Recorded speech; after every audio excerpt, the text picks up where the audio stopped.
ठीक है, good morning. तो कल से हम क्या पढ़ रहे हैं? कल से क्या, इससे पहले भी हमने के दो सीईटी से रिलेटेड क्वेश्चंस की सीरीज कंप्लीट कर ली है। दो कर लिए ना, ये हमारी कौन सी रहेगी? तीसरी रहेगी। तो हम कुछ क्वेश्चन सॉल्व करते हैं। जैसे यहाँ पे फर्स्ट क्वेश्चन दे रखा है, मानव द्वारा पाचन नहीं होता है। मानव किस चीज का पाचन नहीं करता है? तो ऑप्शन दे रखा है, पहला सेल्यूलोज, स्टार्च,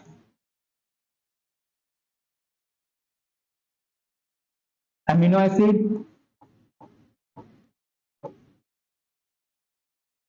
ग्लाइकोजन। पढ़ाया हुआ है, पढ़ाया हुआ है ना? कहां पर पढ़ा है ये? हाँ, सेल वाले चैप्टर में। पाचन वाले में नहीं पढ़ाई है, सेल वाले चैप्टर में पढ़ाया है, कोशिका वाले। वहां पे मैंने पढ़ाई थी पादप कोशिका और जंतु कोशिका, पढ़ाया था ना। और कोशिका भित्ति किससे मिलकर बनी होती है ये भी बताया था। जैसे जीवाणु कोशिका होती है तो जीवाणु की जो भित्ति होती है वो किससे मिलकर बनी होती है, कवक की होती है तो वो किससे मिलकर बनी होती है, जंतु की होती है तो जंतु में कोशिका भित्ति होती है क्या? नहीं होती है। क्या होती है? कोशिका झिल्ली होती है।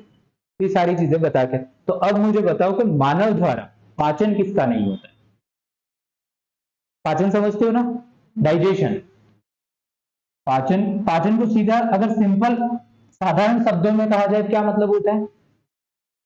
साधारण शब्दों में आपसे कहूं, पाचन जटिल पदार्थ को क्या करना? सरल पदार्थ में बदलना। क्या करना? जटिल पदार्थ को सरल पदार्थ में बदलना। क्या कहलाता है? पाचन कहलाता है। ये हमारे शरीर में कौन करता है? जटिल पदार्थ को सरल पदार्थ में कौन करता है? पाचन तंत्र। हमारे शरीर में कौन करता है? पाचन तंत्र। और ये पाचन तंत्र किससे मिलकर बना होता है? ये भी बढ़ा के रखा हुआ है, किससे मिलकर बना है? एक तो क्या है? आहार नाल। एक तो क्या है? आहार नाल। और दूसरे आहार नाल, और दूसरा क्या है? पाचन ग्रंथियां। इन दोनों से मिलकर हमारा क्या बना होता है? पाचन तंत्र। आहार नाल क्या है?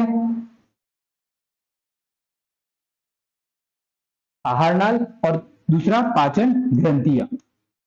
ये दो चीजें तो पढ़ते हैं पाचन तंत्र में, और क्या पढ़ते हैं? और तो कुछ नहीं पढ़ते हैं। तो अब मुझे बताओ आहार नाल क्या है? आहार नाल बड़ी आंत कैसे हो गई? आहार नाल क्या है? मुख से लेकर गुदा तक का पार्ट। क्या है? मुंह से लेकर गुदा तक का पार्ट, जहां से हम भोजन को क्या करते हैं? रिलीज करते हैं, बाहर निकालते हैं, और मुख में क्या करते हैं? लेते हैं। तो वो मुख से लेकर गुदा तक का पार्ट क्या कहलाता है? आहार नाल कहलाता है। अब पाचन ग्रंथियां क्या करती है? ऐसे स्राव सिक्रेट करती है।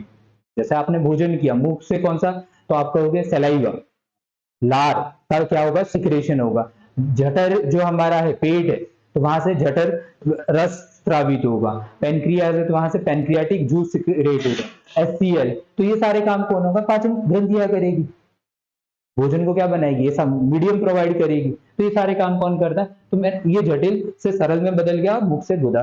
तो मैंने वैसे ही कहा कि जो मानव है वो किसका पाचन नहीं करता? उनके लिए विशेष संरचना होती है। हम जो भोजन करते हैं तो किसका पाचन नहीं कर पाते? सेल्यूलोज का। किसका नहीं कर पाते? सेल्यूलोज का। किसका नहीं कर पाते? तो हमारे शरीर में जो भोजन होता है किस रूप में संग्रहित रहता है? हाँ, स्टार्च के रूप में। ये बहुत इंपॉर्टेंट क्वेश्चन है, एग्जाम में बहुत बार पूछे हुए हैं। ऐसा नहीं कि पहली बार मैं क्वेश्चन लेके आया हूं। हमारे शरीर में भोजन किस रूप में संग्रहित रहता है? यही ऑप्शन है,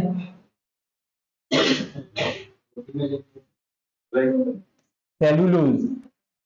दूसरा है स्टार्च, एमिनो एसिड, और ग्लाइकोजन। अब इसका हिंदी रूप तो कुछ है नहीं, बस यही है। ठीक है, अब बताओ। ग्लाइकोजन के रूप में। हमारे शरीर में भोजन किस रूप में संग्रहित रहता है? ग्लाइकोजन के रूप में। ठीक है, कहां पर रहता है? संग्रहित कहां रहता है?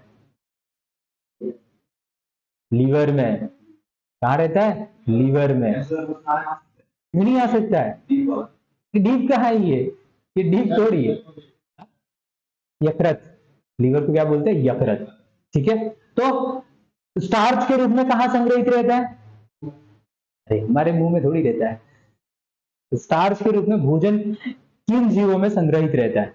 जैसे हमारे तो किस में रूप में रहता है? ग्लाइकोजन के रूप में। तो दूसरे भी किसी में होगा जो स्टार्च के रूप में संग्रहित करते होंगे।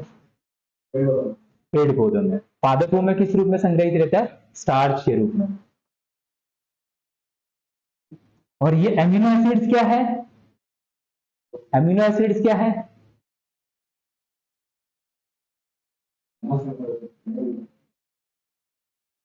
चार ऑप्शन है, चारों से अलग अलग क्वेश्चन बन गए।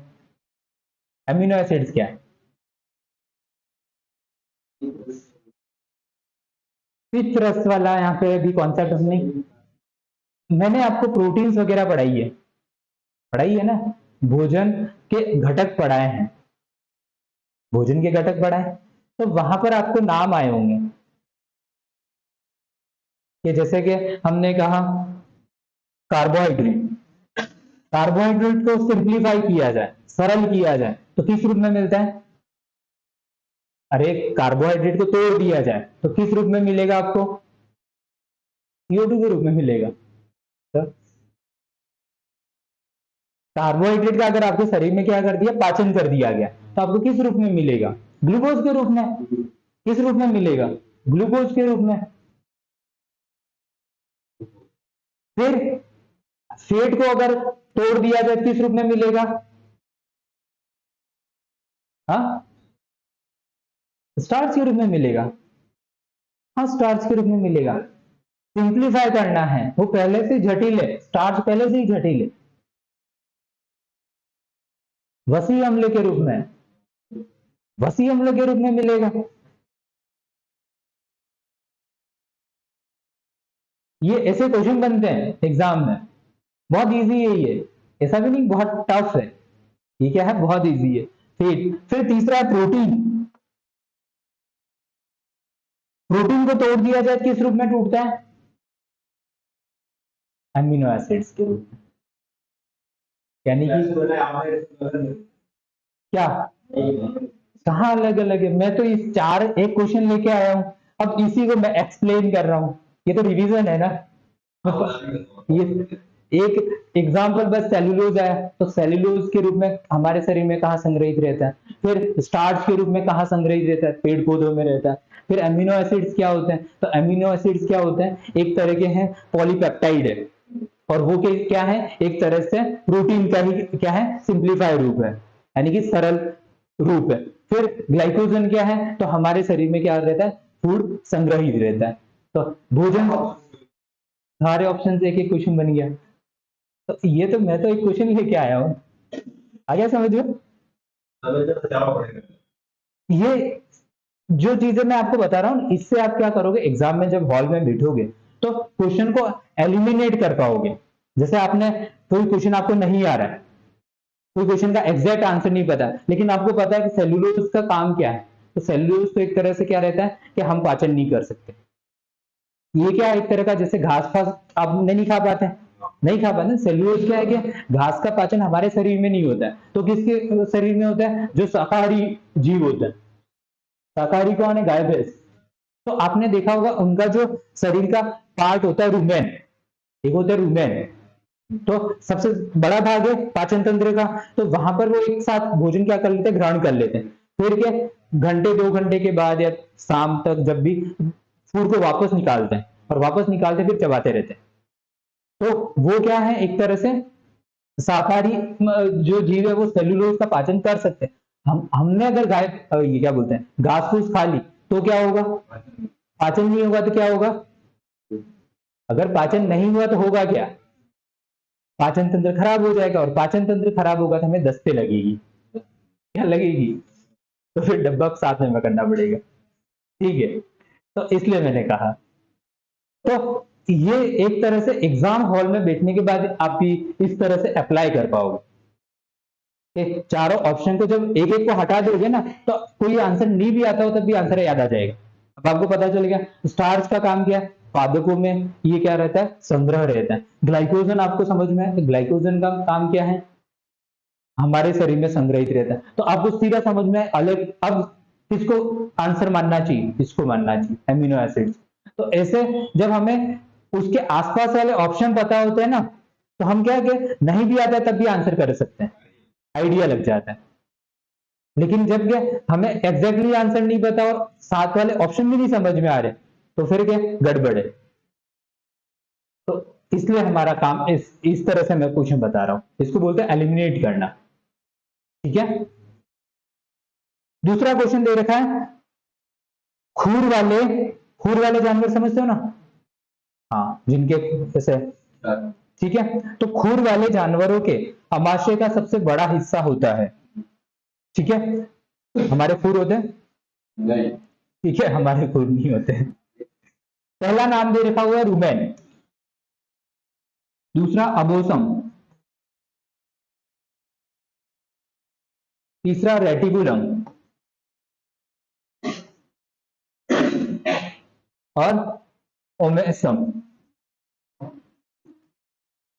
ये कौन है, शाकाहारी जीव है। ठीक है, शाकाहारी को ही हम क्या बोलते हैं, रूमिनेंट। एक होते हैं रूमिनेंट, दूसरे होते हैं नॉन रूमिनेंट, और तीसरे स्यूडो, आभासी।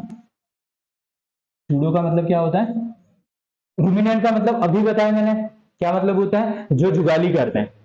आजकल हमने भी जुगाली वाला प्रोसेस तो आ ही गया है, कुछ एक लोग चिंगम चबा के करते रहते हैं जुगालियां, चबाते नहीं है ना, चबाते रहते बाद में, उतार भी नहीं सकते और चबाते भी रहते। तो रूमिनेंट कौन से जीव होते हैं, गाय भैंस, शाकाहारी जो भी गाय भैंस भेड़ बकरियां सारी किसमें आ जाती है, रूमिनेंट। नॉन रूमिनेंट में क्या कौन आते हैं, कुत्ते बिल्ली, ये जुगाली नहीं करते।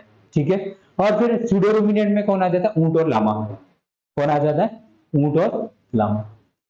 तो इनमें के चार भाग होते हैं, क्या भाग होते हैं, ये अमाशय का, हमारे में भी इस गाय ऐसी होती है, ये ऐसा पूरा का पूरा, ये पूछ ऐसी गाय नहीं दिख रही है, कुछ और दिख रहा है, लेकिन ये वाला जो पार्ट है इतना बड़ा इनका पार्ट होता है। तो ये जो स्टार्टिंग वाला पार्ट होता है वो होता है रुमेन वाला, फिर अबोसन, फिर रेटिकुलम और तो सबसे बड़ा पार्ट क्या होता है, ये वाला रुमेन। किसके, रूमिनेंट के चार भाग होते हैं, नॉन रूमिनेंट के तीन होते हैं, और इसके चार, स्यूडो रूमिनेंट। ठीक है, तो इस तरह से इसके पार्ट्स डिवाइड। ठीक है, नेक्स्ट क्वेश्चन देखो, मानव शरीर की सबसे बड़ी ग्रंथि है। ऑप्शन देखना, एक तो आप बड़ी ग्रंथि ऐसे ही मार दोगे, तो हाँ, तो ऐसे नहीं मारना।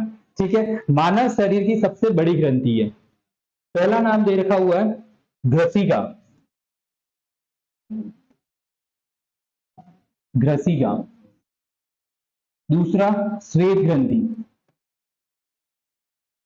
तीसरा स्तन ग्रंथि,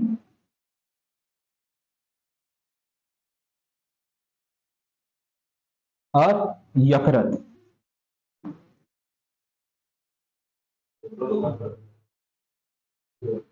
श्वेत आपके, यकृत, यकृत ही है सबसे बड़ी ग्रंथि। इसको मिक्स ग्लैंड भी बोलते हैं, इसको क्या बोलते हैं, मिक्स्ड, यानी कि मिश्रित ग्रंथि है। ठीक है, देखो श्वेत ग्रंथि का काम क्या होता है, स्वेट ग्लैंड, अरे पसीना वगैरह जो भी होता है ना, वो स्वेट ग्लैंड से। फिर स्तन ग्रंथियां, स्तन ग्रंथियां नहीं जानते, ये दुग्ध ग्रंथियां भी कहलाती हैं। ये क्या कहलाती है, दुग्ध ग्रंथियां, जैसे बच्चा वगैरह को जो स्तन वगैरह, तो उनको पोषण देने का काम कौन करती, ये वाली ग्रंथियां। ठीक है, तो इसलिए मैंने आपको बताया। इसके बाद दांतों में सड़न शुरू हो जाती है, दांतों में किसी किसी की सड़न हो जाती है, तो दांतों में सड़न शुरू हो जाती है, तो मुंह का पीएच होता है, मुंह का पीएच हो जाता है। तो यहाँ पे दे रखा हुआ है 5.7, 5.6, 5.5, 5.4। बताओ। पीएच मान लीजिए। हाँ, ये पीएच मान है।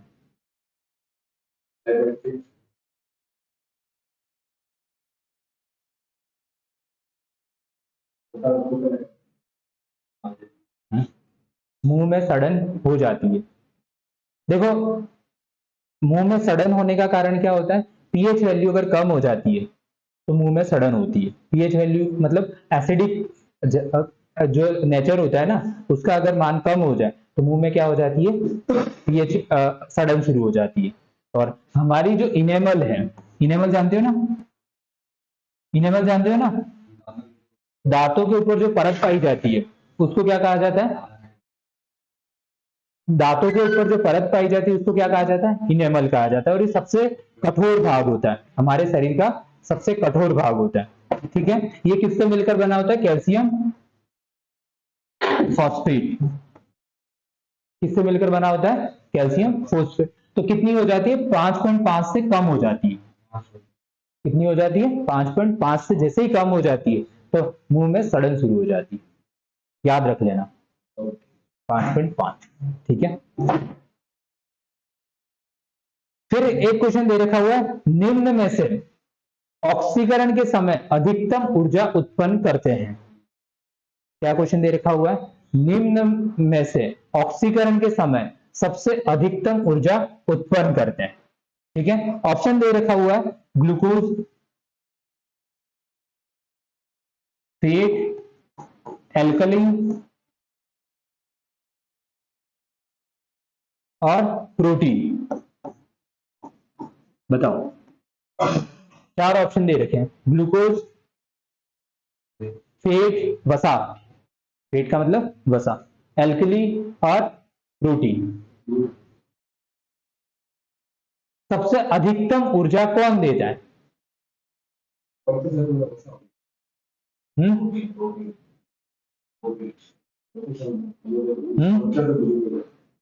ऑक्सीकरण के समय।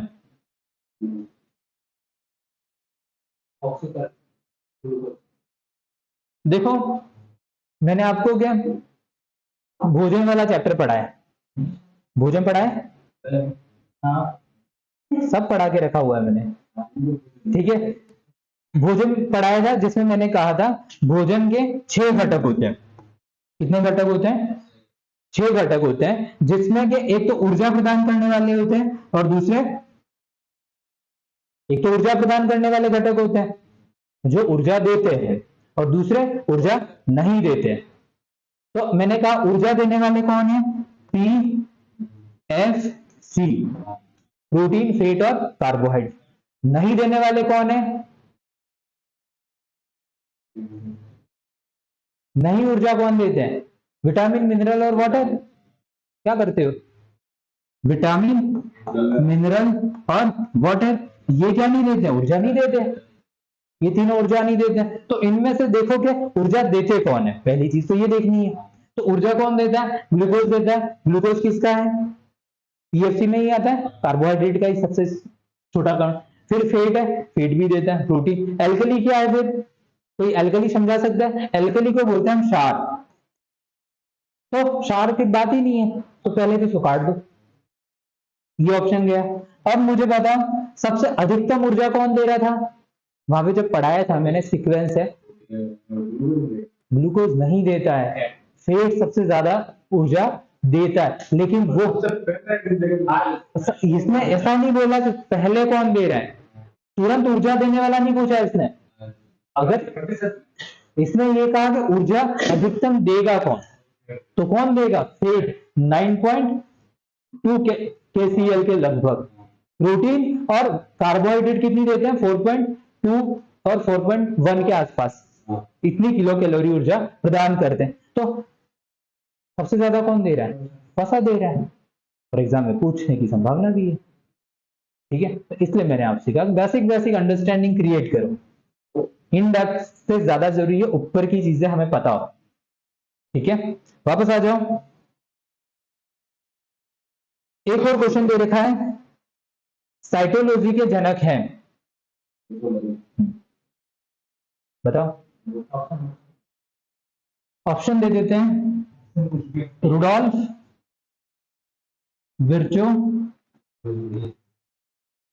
ठीक है, Robert Hooke, Robert Hooke, Robert brown,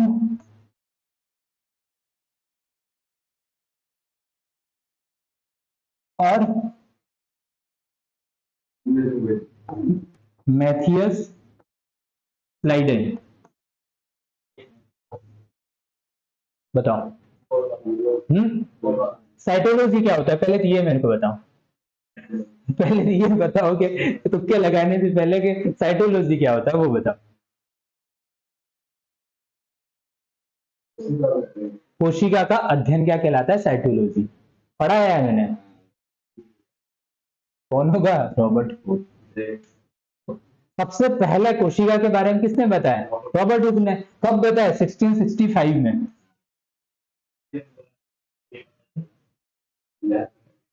ठीक है, आ गया समझ में? पर्सनल सब्जेक्ट कैसे पढ़ते? साइकोलॉजी नहीं है ये साइटोलॉजी है।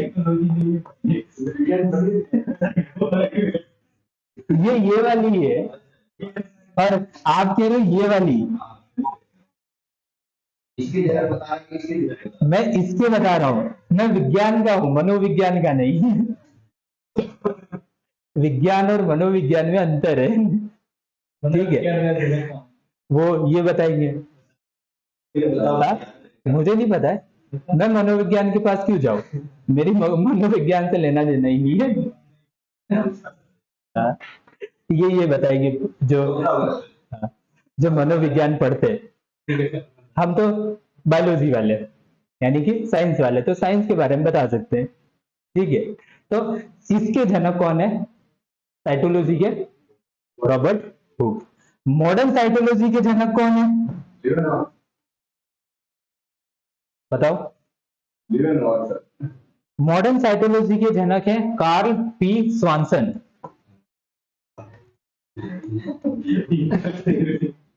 कौन है? Carl P Swanson. लिख लो, काम क्या है? अब ऑनलाइन पे आ जाएंगे, अब भेजने वाला जरूरी नहीं है ना, अब तो देख लेना यूट्यूब पे चले जाना, सारे क्वेश्चन आ जाएंगे। हाँ, एसजेडीज आएंगे, ठीक है।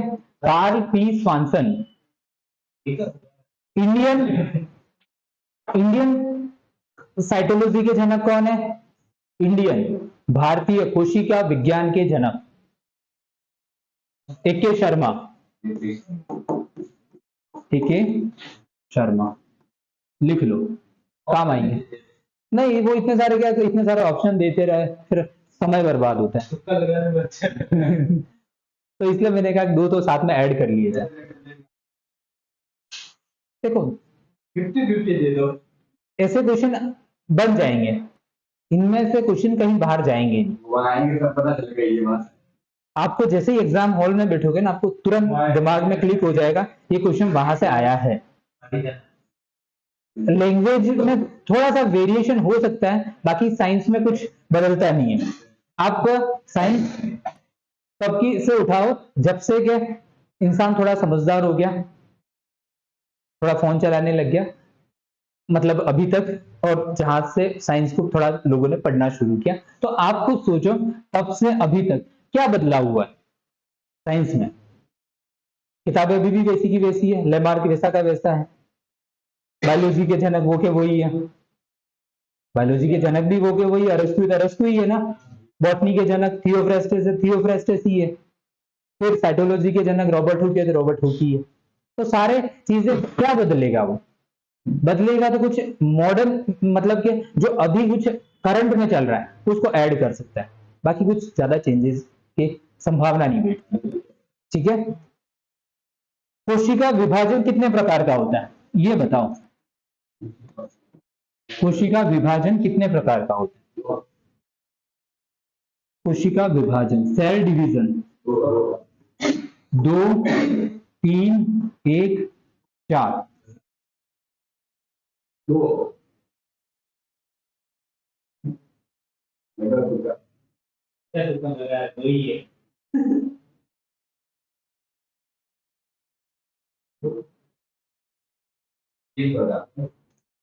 पहला है असूत्री,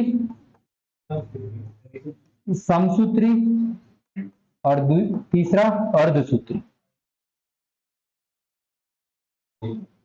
ये होता है अमीबा में, एमाइटोसिस भी बोलते हैं इसको, एमाइटोसिस।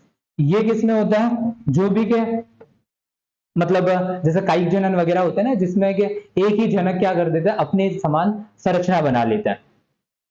एक ही जनक है वो क्या कर लेता है, अपने समान, जैसे गुलाब वगैरह होते हैं ना, तो उसके क्या डाली काटी और आपने क्या कर दिया, दूसरा गुलाब बना दिया, तो वो क्या है, एक तरह का समसूत्री विभाजन है। इनमें क्या हो जाता है, अर्धसूत्री विभाजन में, हाँ क्या, कोशिका का जो केंद्रक का विभाजन भी होगा, फिर जो साइटोप्लाज्म है उसका भी विभाजन होगा, मतलब कि गुणसूत्रों की संख्या आधी रह जाती है। गुणसूत्रों की संख्या क्या हो जाती है, आधी, तो वो अर्धसूत्री। तो 3 प्रकार का विभाजन पाया जाता है, ठीक है। हाँ, तो कोशिका विभाजन ही क्या, हाँ कोशिका, देखो कोशिका विभाजन, कोशिका विभाजन जब हम पढ़ते हैं तो हमें कोशिका एक तरह की हम कहते हैं कि ये विभज्योतक कोशिका है। विभज्योतक का मतलब होता है विभाजनशील, लगातार विभाजित हो रही है या नहीं हो रही। और एक होता है परमानेंट, मतलब जिसमें विभाजन की क्षमता खत्म हो जाती है, विभाजन की क्षमता खत्म हो जाती। जैसे कि हम किसी भी सेल को देखें तो उसके अंदर के क्या होता है, जैसे हम जंतुओं के बारे में बात करेंगे तो जंतुओं में तारक काय होता है, कौन होता है, तारक काय होता है। तो तारक का एक तरह से क्या है, कोशिका विभाजन में हेल्प करता है, जिसको आप सेंट्रोसोम बोलते हो, और यही पादपों में आ जाता है, डिप्टियोसोम कहलाता है। तो ये थोड़ा सा वेरिएशन होता है, लेकिन पहले हमें ये समझना पड़ता है कि विभज्योतक कोशिका है या नहीं। विभज्योतक का मतलब होता है विभाजन से, ठीक है। तो विभज्योतक उत्तक की वजह से ये चीजें आगे कंटिन्यू हो पाती। जैसे कि आपसे मैं कहूं कि 20 साल या 21 साल के बाद आपकी के ग्रोथ या लंबाई बढ़ना बंद हो जाती है, तो यानी कि कौन सी कोशिका अब विभाजित नहीं हो रही है, विभज्योतक कोशिका क्या होगी, परमानेंट में कन्वर्ट हो चुकी है। तो इसलिए अब हमारी क्या नहीं होगी, हाइट नहीं बढ़ी। आया समझो, तो ये थोड़ा सा याद रखना होता है। अब इसके लिए पूरा चैप्टर ही है, सेल डिवीजन वाला पूरा चैप्टर है, तो वो वहां पे लेप्टोप्टीन, जाइगोटीन, वो सारी अवस्थाएं पढ़नी होती, वहां हम जाए नहीं, ठीक है। नेक्स्ट क्वेश्चन दे रखा हुआ है, जीन बने होते हैं, जीन किससे मिलकर बने होते हैं, जीन जीन जीन होते क्या, पहले तो ये बताओ जीन क्या होते हैं, जीन क्या होते हैं, अलादीन का जीन नहीं, हाँ गुणसूत्र वाले जीन, क्या है ये, जीन क्या होते हैं, जी ये एक तरह के आनुवंशिक क्या है, इकाई है। ये क्या है, जेनेटिक यूनिट है या इकाई है। यानी कि इसका काम क्या होगा, एक लक्षण को, यानी कि माता पिता से जो लक्षण हम प्राप्त करते हैं उसको दूसरी जनरेशन में ट्रांसफर करना, ये काम क्या है, जीन का। तो ये एक तरह के क्या होते हैं, न्यूक्लियोटाइड होते हैं, पॉली न्यूक्लियोटाइड। क्या होते हैं, याद रख लेना, क्या होते हैं, पॉली न्यूक्लियोटाइड, ठीक है।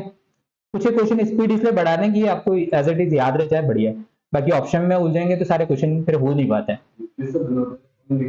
पॉलीन्यूक्लियोटाइड का मतलब होता है कि इसमें एक तो क्षार होते हैं, नाइट्रोजनी क्षार क्या होते हैं, और साथ में क्या होता है, फॉस्फेट ग्रुप या सुगर होती है।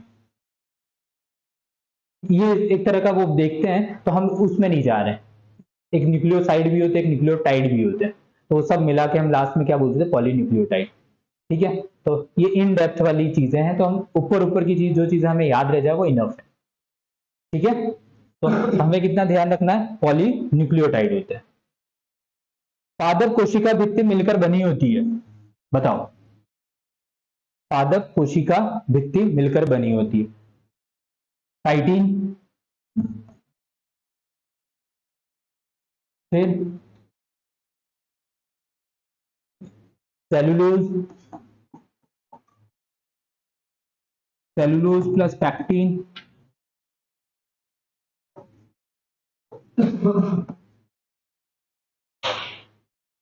पेप्टिडोग्लाइकेन, बताओ पेप्टिडोग्लाइकेन।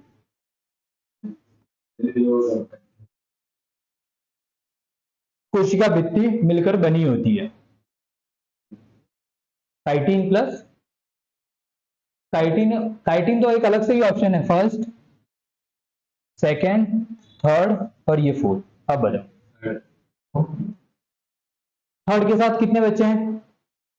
आप बाकी सब फर्स्ट के साथ।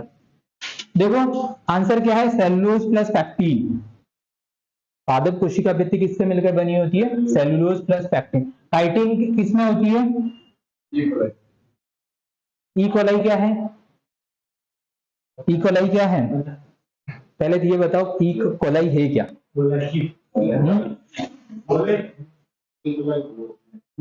सेल्यूलोज का पाचन करती है, हमारे शरीर में होती है। ई कोलाई सेलुलोज का पाचन करती है, हमारे शरीर में होती है, मतलब एक जीवाणु है। हाँ, एक तरह का। अब सेलुलोज का पाचन करती है क्या? करती है? मैंने तो नहीं पढ़ा, मेरे को चेक करना पड़ेगा, बाकी मैंने ये नहीं पढ़ा है। पर ये क्या है? जीवाणु। तो जीवाणु की काइटिन से मिलकर नहीं बनी होती है, किसकी मिलकर बनी होती है? कवक की। कवक की जो कोशिका भित्ति होती है वो किससे मिलकर बनी होती है? काइटिन से मिलकर बनी होती है। ठीक है। तीसरा सेलुलोज है, तो सेलुलोज तो अभी मैंने कहा ये एक तरह का क्या है, किसमें संग्रह रहता है? कौन इसका पाचन नहीं करता है? जंतु नहीं करते। सेलुलोज का पाचन कौन नहीं करते? जंतु नहीं करते। ठीक है। जंतु में भी कौन? मानव। ठीक है, बाकी जो वो वाले तो करते हैं, शाकाहारी जीव। ठीक है। इसके बाद पेप्टिडोग्लाइकेन किसमें होती है? किसकी कोशिका भित्ति पेप्टिडोग्लाइकेन से मिलकर बनी होती है? ये भी तो है, लिखवाए ये सारी चीजें। पेप्टिडोग्लाइकेन से कोशिका भित्ति किसकी मिलकर बनी होती है? जीवाणु की। किसकी?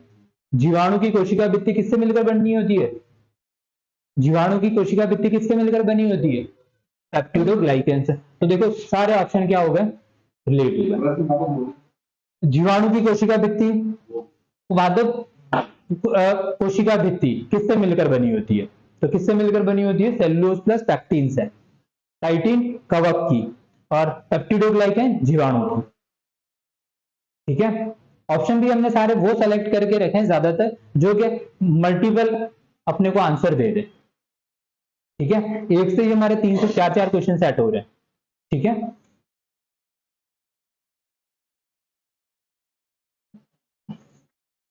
कौन सा कोशिकांग पशु कोशिका में पाया जाता है? पशु कोशिका में नहीं पाया जाता। यार ये क्वेश्चन गलत हो गया है, एक सेकेंड इसको भी रहने दो, इसका कुछ, इसको डिलीट रख।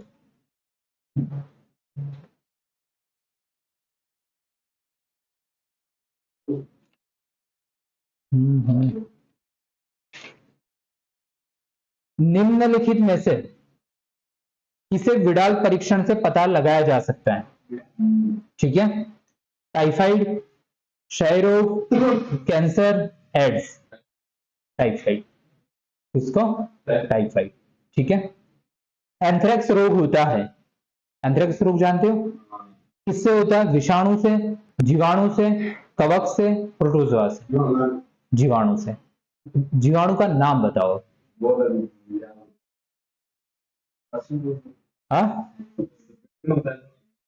बैसिलस एंथ्रेक्स, क्या नाम है इसका? लिख लो, लिख लो, बैसिलस एंथ्रेक्स।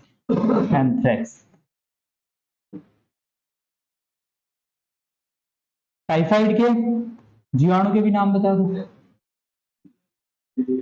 टाइफाइड का भी बता दो। टाइफाइड का, टाइफाइड अभी टाइफाइड भी आया था ना। टाइफाइड का रोग कारक कौन है?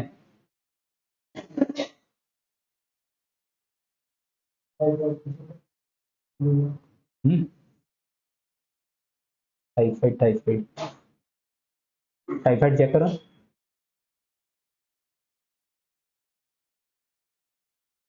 टाइफाइड का रोग कारक कौन है? देखिए और ये समूह टाइफी। Salmonella typhi. लिख दो साल्मोनेला टाइफी। साल्मोनेला टाइफी लिख लो इसको।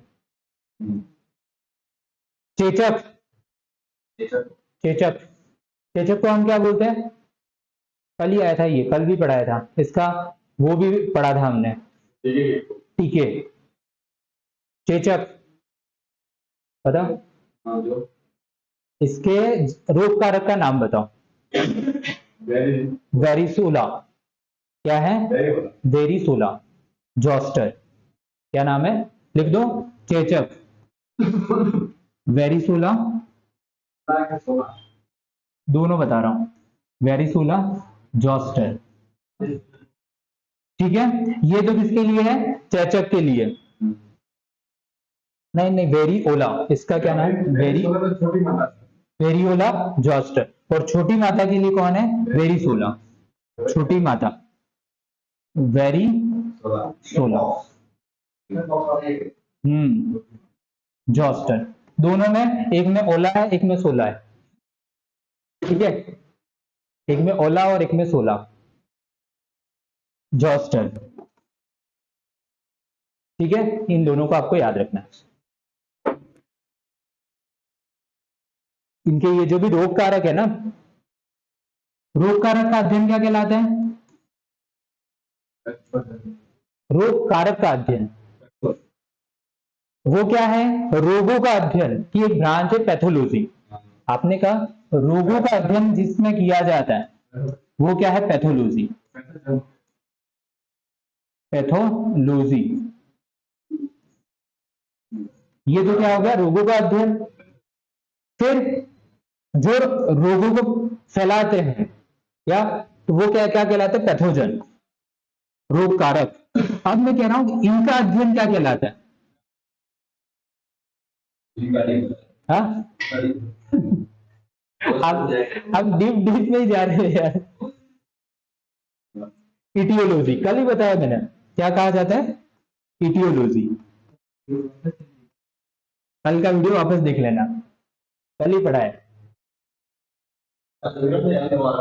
तो कितने दिन हो गए? ये तीसरी सीरीज चल रही है।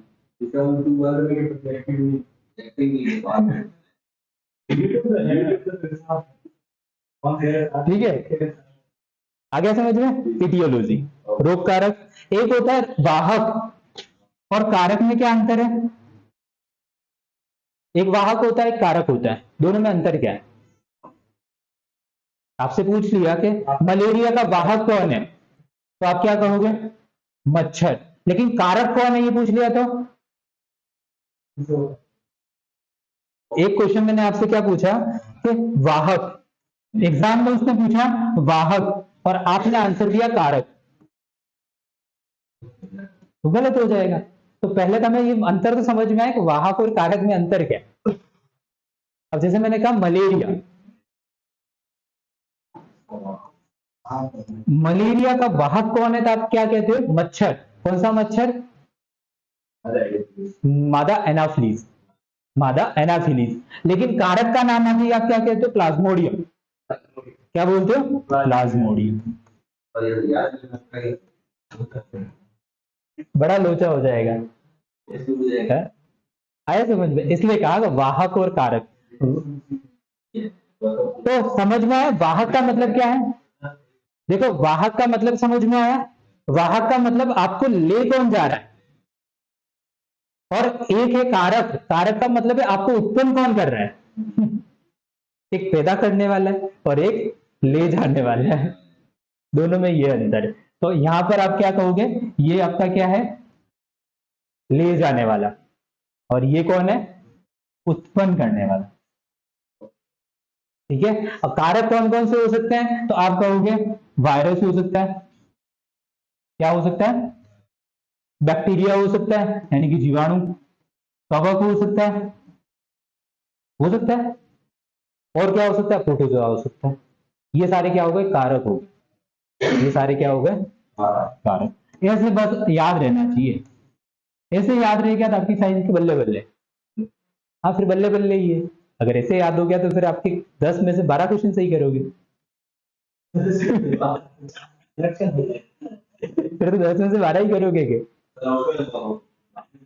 क्या? हाँ क्या लाते लाते, ठीक है सब लाते हैं।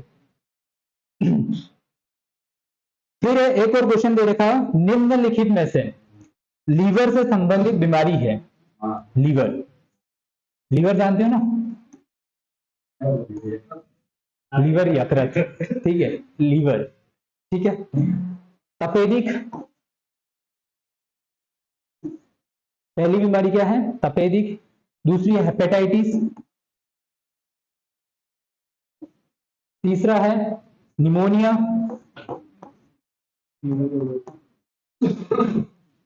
मधुमेह। हाँ मधुमेह, और बाकी का मधुमेह शुगर। लेकिन यहाँ पे पूछ रहा है कि लीवर से संबंधित कौन सी है। तपेदिक क्या होता है? कुष्ठ रोग, टीबी, कुष्ठ रोग को टीबी तो बोलते हैं, ठीक है। तो ये किससे संबंधित होता है? तपेदिक, तपेदिक किससे संबंधित होता है? फेफड़ों से संबंधित, रेस्पिरेटरी हो गया, तो पहले काट दो इसको। फिर मधुमेह, मधुमेह किससे संबंधित है? हार्ट से संबंधित कब से हो गया? शुगर हार्ट से संबंधित होने लग गया तो फिर खेल ही खत्म हो गया यार। किससे संबंधित है? पर किससे संबंधित है? डायबिटीज? हाँ ब्लड से नहीं, ये अग्नाशय से संबंधित है। वहां पर अब एक का हार्मोन सीक्रेट होता है जिसको आप बोलते हैं इंसुलिन और ग्लूकागोन। तो इंसुलिन की कमी हो जाती है तो आपको क्या हो जाता है? रोग हो जाता है। दो चीजें होती है ना मधुमेह में, एक तो क्या होता है डायबिटीज इंसिपिडस, डायबिटीज इंसिपिडस, और एक होता है डायबिटीज मेलिटस। दोनों में अंतर है। इसमें क्या होता है बार बार क्या होता है मूत्र आता है, यूरिन। किसमें? इंसिपिडस में। इंसिपिडस में क्या होता है बार बार मूत्र विसर्जन की प्रक्रिया बढ़ जाती है। दोनों ही नुकसानदायक। अब आपके सामने के बढ़िया मूवी चल रही है और आपको हर दूसरे सेकंड क्या देखने करने जाना पड़ रहा है, मूत्र के को त्यागने जाना पड़ रहा है, तो अब आप देख लो कितना नुकसान कर रहा है। तो नुकसानदायक। एक में शुगर की कमी हो जाती है, तो यहाँ पर इंसुलिन की कमी हो जाती है, और एक में ग्लूकागोन बढ़ जाता है यानी ग्लूकोज का मात्रा। हाँ तो वो पहले सबसे पहले वो आपके अग्नाशय को प्रभावित करता है, फिर आपको ये क्या बोलते हैं पेट को प्रभावित करता है, फिर हार्ट को प्रभावित करता है। तो सीक्वेंस से चलता है, पेट खराब तो सब खराब। किसी का पेट खराब है ना तो सारी बीमारी की जड़ क्या है? पेट। जिसका हाँ पेट सफा तो हर रोग दफा। जिसका पेट, जिसके को ज्यादा अगर कोई शिकायतें हो रही है पेट से संबंधित, मतलब वो भविष्य में एक गिफ्ट लेके आने वाला है बड़ी बीमारी का, पक्का श्योरिटी। हाँ कब्जी वगैरह सब कुछ। आप कोई भी XYZ अगर किसी इंसान के रेगुलरली के पेट खराब रह रहा है तो कुछ भी चल रहा हो, लेकिन भविष्य में उसको क्या बड़ी बड़ी गिफ्ट में बीमारी मिलेगी। हो सकता है उसको डायबिटीज मिले, हाँ पक्का। तो इसके इसके पेट को थोड़ा ध्यान से रखो। तो देखो ये सारी चीजें हार्मोनल इम्बैलेंस की वजह से होती है। तो होता है तो वो एक तो, लेकिन इस चीज को कम किया जा सकता है। इन बीमारियों को हम लाइफ स्टाइल डिजीज भी बोलते हैं, LSD। क्या बोलते हैं? LSD, life style disease. ये आपकी लाइफ स्टाइल की वजह से आई है। अब होता है क्या है ना, आपके पापा या फिर आपकी जो लाइफ स्टाइल है वो हो सकता है बहुत क्या हो, कॉम्प्लेक्स हो। कॉम्प्लेक्स का मतलब क्या? बहुत ज्यादा प्रेशर वाली हो। तो प्रेशर से क्या होता है, आप पे क्या अनावश्यक रूप का अगर प्रेशर हो सर पे तो आपका क्या क्या टेंशन, डिप्रेशन। तो अब धीरे धीरे आपके हार्मोनल क्या हो जाएंगे, इनबैलेंस हो जाएंगे, खाने में मन नहीं लगेगा, नहीं लगता है ना। जब खाना खा रहे हो तो आप टीवी देख रहे हो, टीवी देख रहे हो तब खाना दे खा रहे हो ऐसे। या फिर के आप एक टाइम में एक चीजें नहीं कर रहे हो, सुबह का खाना रात को खा रहे हो, रात का खाना सुबह खा रहे हो, सब कुछ डिस्टर्ब। तो ये सारी चीजें क्या होती है कि फिर हमारे के हार्मोनल को क्या कर देती है, मिसबैलेंस कर देती है। आया समझ में? तो इसलिए मैंने कहा, तो डायबिटीज बीमारी किससे संबंधित है, अग्नाशय से, पैनक्रियास से। इंसुलिन और ग्लूकागोन, यहाँ पे दो हार्मोन काम करते हैं। फिर निमोनिया, निमोनिया कौन सा है, निमोनिया में क्या होता है, निमोनिया में क्या होता है, हाँ बुखार आता है, लेकिन प्रभावित क्या होता है, फेफड़े। उसमें भी फेफड़े तो होते हैं, छोटे बच्चे वगैरह का हो जाता है, निमोनिया हो जाता है, तो जुकाम वगैरह। तो निमोनिया में भी फेफड़े खराब होते हैं। तो बचा क्या, हिपेटाइटिस। तो हिपेटाइटिस में क्या होता है, जो हमारी हिपेटिक सेल्स होती है वो क्या करती है, लीवर को बनाती है। इनको बोलते हैं हिपेटिक सेल। लीवर को बनाने वाली जो कोशिका होती है इनको क्या बोलते हैं, हिपेटिक सेल। और लीवर के अध्ययन को क्या कहा जाता है, हिपेटोलॉजी, हिपेटोलॉजी। कल आया था हिस्टोलॉजी, आज क्या है, हिपेटोलॉजी। बस ये छोटी छोटी चीजें ध्यान रखनी है। यकृत के अध्ययन को आ गए तो आप हिस्टोलॉजी मत कर देना। हिस्टोलॉजी क्या है, उत्तकों का अध्ययन। एक होता है ऑस्टियोलॉजी, वो क्या है, हड्डियों का अध्ययन। एक एक वर्ड पे पूरा गेम बदल दी गई। तो यहाँ पे वही चीजें हो रही है, ठीक है। अब ये जो हमारा यकृत है, तो यकृत कैसा होता है, रीजनरेशन होता है इसमें।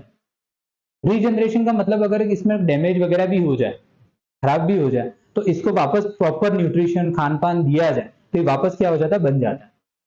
तो जैसे कोई बहुत ज्यादा ड्रिंक वगैरह लोग करते हैं, तो डॉक्टर कहता है कि तुम कुछ समय तक क्या करो, ये सारी चीजें अवॉइड करो, मत करो, तो वापस क्या हो जाएगा, लीवर काम करना प्रॉपर हो जाएगा। लीवर खराब हो जाता है ना, तो वो उस पीरियड में वो सारे काम करने के लिए बंद करने के लिए बोलता है, अल्कोहल वगैरह कंज्यूम करना बंद करो। आया समझ में? तो ये किससे संबंधित है, हेपेटाइटिस, यानी कि लीवर से संबंधित बीमारी। आया समझ में? नेक्स्ट है, बंदर के काटने से कौन सा रोग होता है, बंदर के काटने से कौन सा रोग होता है। दे रखा हुआ है यहाँ पे, इन्फ्लुएंजा, रेबीज, मलेरिया, टाइफाइड।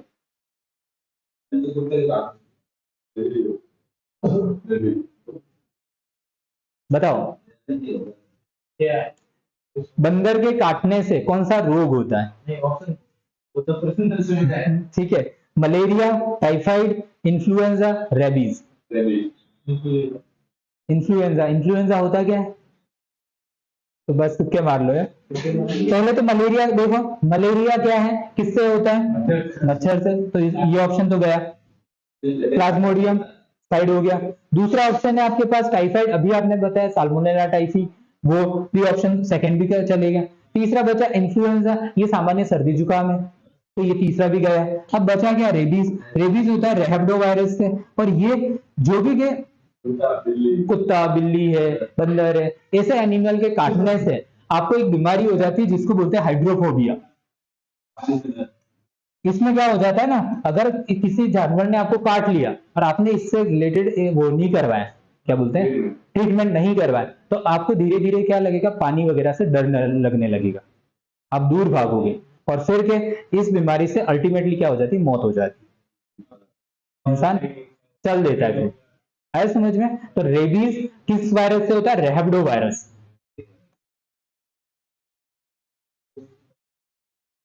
ठीक है, तो कभी कुत्ता काट ले, बिल्ली काट ले, तो क्या करना, इलाज करवाना। यूं नहीं कि घर वाले डांटेंगे तो अभी रहने देता हूँ, नहीं तो नहीं तो सीधे निपट जाते हैं। इसमें बहुत खतरनाक बीमारी है, ऐसे नहीं कि इसको फिर बाद में ओवरकम होती है, फिर नहीं होती है, सीधा बुला लेती है। काट ले, उसके बाद वो वहां पर अगर कट लगा दिया जाए तो ऐसा कुछ करके वो करते होंगे, पता नहीं, बाकी उससे इतना वो नहीं, फर्क नहीं पड़ता है।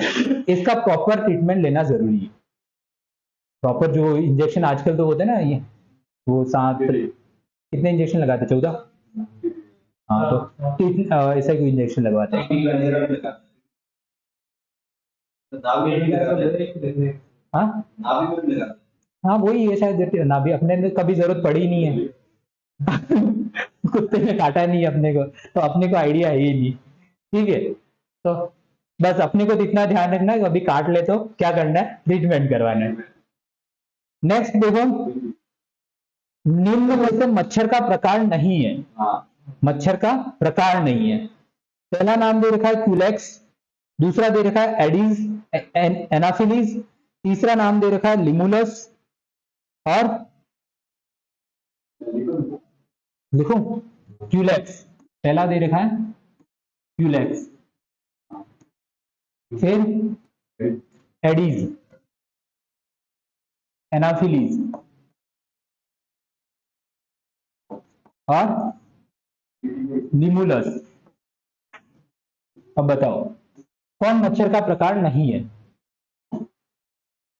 जिनको जानते हो वो हटा दो पहले। एडिस भी है ना, ये तो बहुत एडीज और एनाफिलीज मच्छर हैं। एडीज इजिप्टाई, एडीज इजिप्टाई, इसको सैंडफ्लाई भी बोलते हैं। फिर एनाफिलीज ये भी है। क्यूलेक्स, क्यूलेक्स भी एक मच्छर ही है। बच गया क्या? लिमुलस, ये क्रैब है। ये क्या है? क्रैब। ठीक है, तो ये आपको ध्यान रखना है। ठीक है, ये कुछ एक चीजें एक्स्ट्रा आ जाती है, वो तो अपने पढ़ते हैं तभी पता चलता है, तो ऐसा तो थोड़ा बहुत आइडिया। दो तीन ऑप्शन याद होते हैं ना, तो एक ऑप्शन सही हो जाता है। अब आपको एक भी नहीं पता हो, फिर अगर तुक्का लगाओ तो अलग बात है, फिर तो वो डिफरेंट कौन सा है वो ढूंढोगे, सबसे अलग कौन? मैं, ऐसा ही? सब अलग है यार। विचित्र कौन है?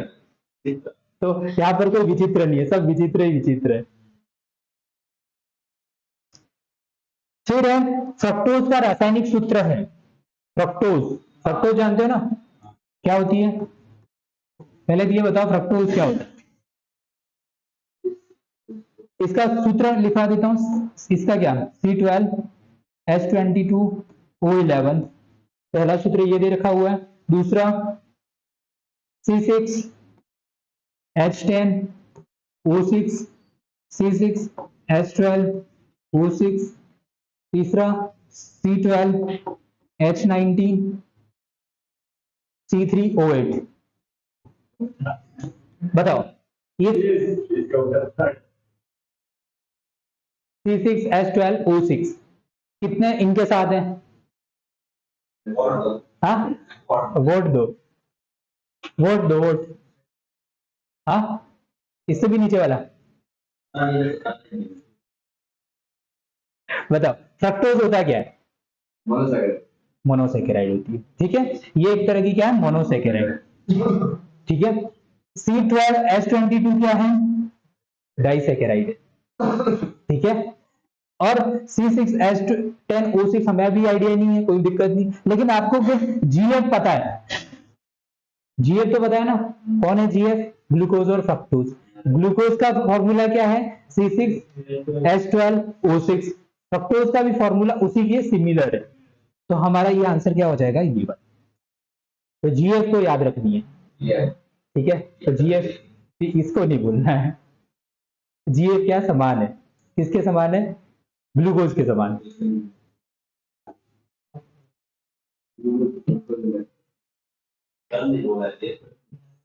हाँ याद रखना है GF। हाँ हाँ सब वो देखो, पहला नाम एक बताया था लैक्टोज, एक माल्टोज, ऐसे नाम बता के रखे हुए हैं। सुक्रोज, ये सब क्या है? डाइसेकेराइड। ये सब क्या है? डाइसेकेराइड। और बाकी सारे मोनोसेकेराइड। फिर आ जाते हैं पॉलीसेकेराइड। पॉलीसेकेराइड में आप क्या कहोगे? स्टार्च, काइटिन, फिर ग्लाइकोजन, ये सारे क्या हो जाते हैं? डाइसेकेराइड। डाइसेकेराइड नहीं, ये क्या सारे? पॉलीसेकेराइड।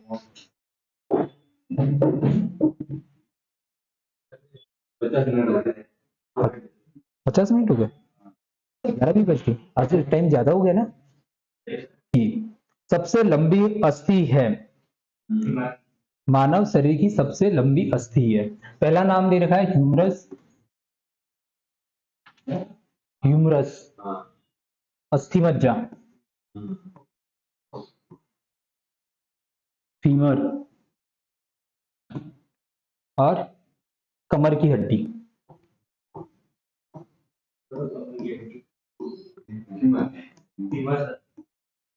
फीमर क्या है? ये ह्यूमरस है वो कहां पर स्थित होती है? सिर में ह्यूमरस होती है। थोड़ा बहुत आइडिया होना चाहिए। हाँ ये हड्डियां कहाँ कहाँ करें।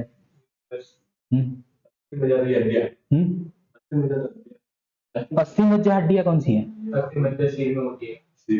अस्थि मज्जा सर में होती है। अस्थि मज्जा है क्या पता है? इसको हमने ब्लड वाले चैप्टर में पढ़ा था। Bone marrow. और बोन मेरो क्या है? खोखली जगह। मेरो का मतलब क्या होता है? खोखला। तो ये सारी की सारी हड्डियां हैं।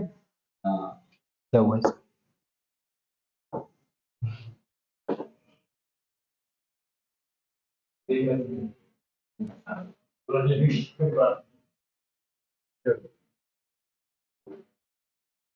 ये हड्डी है। इसके बीच में जो ये खाली स्थान है उसको कहा जाता है बोन मेरो। यहाँ पर क्या बनती है? आरबीसी बनती है, डब्ल्यूबीसी बनती है और रक्त कणिकाएं बनती है। सारी चीजें कहाँ बनती है? यहाँ पर ही बनती है, अस्थि मज्जा में। आया समझ में? तो अस्थि मज्जा सबसे बड़ी अस्थि वो नहीं होगी, हड्डी नहीं होगी। फिर फीमर, फीमर कहाँ पाई जाती है? जांग की हड्डी, ये जो पैर वाला पार्ट है ना उसमें पाई जाती है। ठीक है, कौन है? फीमर। फिर कमर की हड्डी ये वाली, रीढ़ वाली। ठीक है, ह्यूमरस कहा ना, हाथ की हड्डी, हाथों में पाई जाती है, इसलिए मैंने आपसे। अगला क्वेश्चन दे रखा हुआ है, सही सुमेलित कीजिए। Tetanus, BCG, tuberculosis, tuberculosis, ATS, malaria,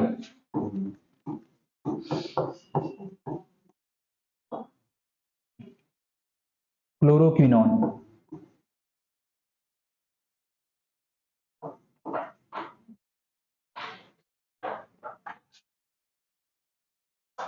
scurvy,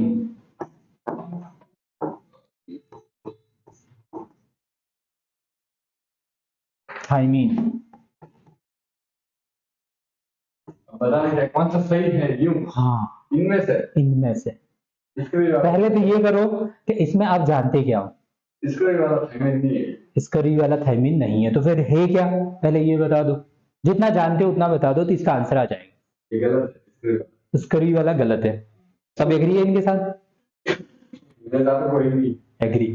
तो है क्या इसका आंसर? स्कर्वी किससे होता है? Vitamin C, ascorbic acid. तो यहाँ पर क्या आएगा? एस्कॉर्बिक। तो ये तो गलत हो गया, गलत हो गया। मलेरिया के लिए जो नहीं, ये एक तरह की क्या मेडिसिन है, तो ये सही है। क्लोरोक्विनोन इसका जो है ना वो सही आंसर है। तो दूसरा ऑप्शन। फिर ट्यूबरकुलोसिस, ट्यूबरकुलोसिस क्या? कुष्ठ रोग। ट्यूबरकुलोसिस हुई है ना, कुष्ठ रोग, ट्यूबरकुलोसिस। ठीक है, तो ट्यूबरकुलोसिस के लिए डॉट्स अपनाया जाता है। क्या? डॉट्स। तो इसका आंसर क्या होना चाहिए था? डॉट्स। एटीएस नहीं है, क्या है? डॉट्स। तो ट्यूबरकुलोसिस के लिए डॉट्स और टिटनेस के लिए एटीएस होता है। तो आंसर क्या है? पहला ऑप्शन क्या है इसका? सही क्या है? सही पूछा ना इसने, मलेरिया। तो आंसर सही क्या गया? मलेरिया ही सही हो गया। बाकी सब क्या है? गलत है। पद्धति है, हाँ, मतलब ये अपना वो करवाया जाता है एक तरह से। ठीक है, अपने स्टार्टिंग में ये टिटनेस वगैरह के इंजेक्शन लगाए जाते हैं ना, बीसीजी, वो अलग अलग सारे के नाम है, डीपीटी, बीसीजी वगैरह। ठीक है, तो इसलिए मैंने कहा कि अगर एक या दो ऑप्शन भी अपने को आइडिया होता है ना तो इनको एलिमिनेट करके बाकी ऑप्शन अपने सही कर सकते हैं। तो तुक्के नहीं लगेंगे, ऐसे सही तुक्के भी लगाए जा सकते हैं, वो कहते हैं ना तुक्के लगाना। तो तुक्के लगाने के लिए पहले हमें क्या पता होना चाहिए, एक या दो ऑप्शन सही पता होने चाहिए। दो ऑप्शन सही है, फिर 50-50 ऑप्शन बचा हुआ है। अब वहां पर तुक्के लगा दो तो समझ भी आता है। अब चारों में तुक्के लगा रहे हो तो गलत है। चार में से एक भी ऑप्शन नहीं पता और तुक्के लगा दिया तो फिर गलत ही है।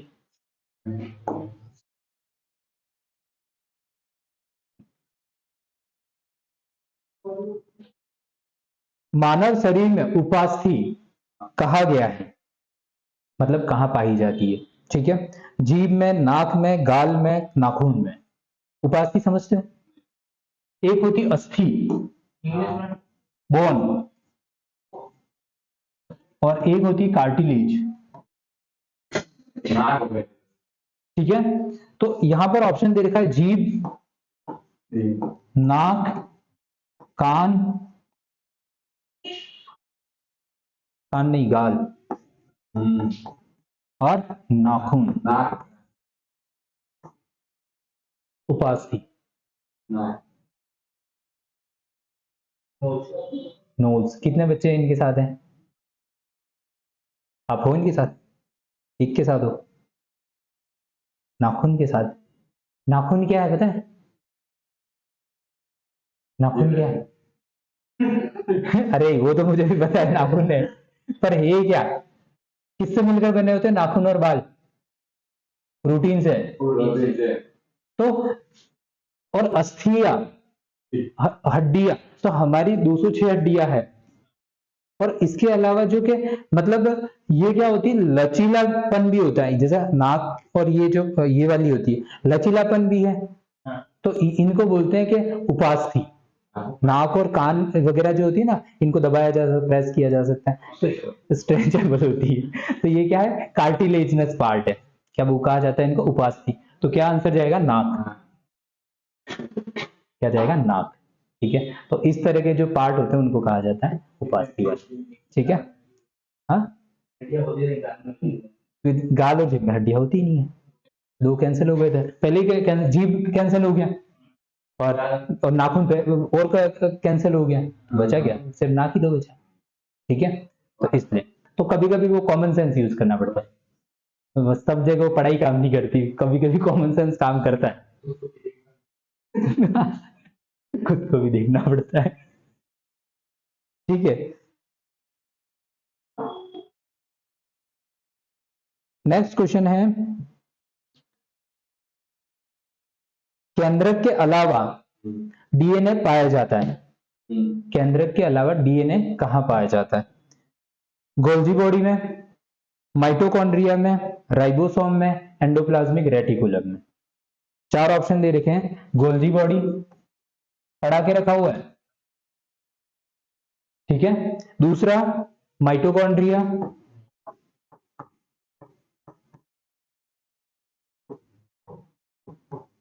फिर राइबोसोम, और लास्ट एंडोप्लाज्मिक रेटिकुलम। इसको बोलते हैं अंतःप्रद्रवीय जालिका, अंतःप्रद्रवीय जालिका। अब बताओ, आप तो पहली बार पढ़ रहे होंगे, है आपका? है ही नहीं, किसकी तैयारी कर रहे हो?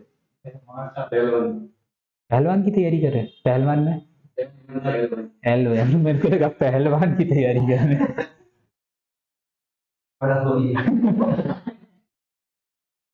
पहलवान एलवन,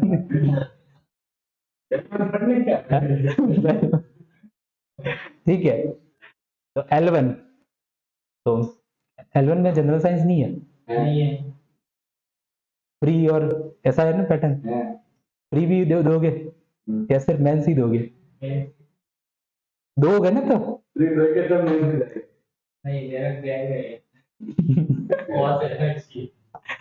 L1 और जो L2 के अब एग्जाम हो रहे हैं, तो उसमें के दो पेपर हो रहे हैं ना अब तो। एक पहले तो रीट होता है, फिर इसके बाद मेन एग्जाम होता है। तो L1 में तो सब कुछ तो है, तो कहा नहीं साइंस है, ठीक है। अभी देखा नहीं सिलेबस। हाँ, अब बताओ, केंद्रक के अलावा डीएनए पाया जाता है, बताओ।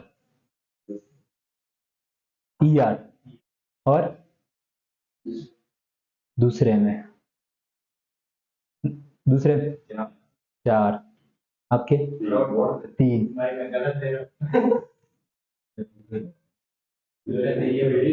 क्या है? देखो मैंने आपको पढ़ा के रखा हुआ है, मैंने आपको बताया था कि माइटोकॉन्ड्रिया है, हरितलवक है, प्लास्टिड्स है, इनको हम क्या बोलते हैं? Semi autonomous organ. क्या बोलते हैं? सेमी ऑटोनोमस, अर्ध स्वायत्त अंग। समझते हो? अर्ध स्वायत्त अंग मतलब ये क्या कर सकते हैं? अपना प्रोटीन का संश्लेषण भी कर सकते हैं, कुछ एक प्रोटीन बना सकते हैं, पढ़ा के रखा हुआ है मैंने, बना सकते हैं ना। तो इनमें क्या होता है? डीएनए पाया जाता है, अपना खुद का क्या पाया जाता है? आनुवंशिक पदार्थ पाया जाता है। किस किस में पाया जाता है? प्लास्टिड में, हरितलवक में और माइटोकॉन्ड्रिया। और ये दोहरी झिल्ली वाले कोशिकांग, ये सारे कैसे हैं? दोहरी झिल्ली वाले कोशिकांग। केंद्रक भी कैसा है? दोहरी झिल्ली वाला कोशिकांग। ठीक है। एकल झिल्ली वाले कोशिकांग कौन कौन से हैं? हाँ, अमीबा एकल झिल्ली वाला कोशिकांग पूछ रहा हूं, जीव नहीं पूछ रहा हूं। जीव अलग होता है और कोशिकांग अलग होता है। कोशिकांग का मतलब क्या होता है? कोशिकांग जैसे आपका भी कोई स्पेशल क्या है, कोई फंक्शन है, या हम तो क्या है? मल्टी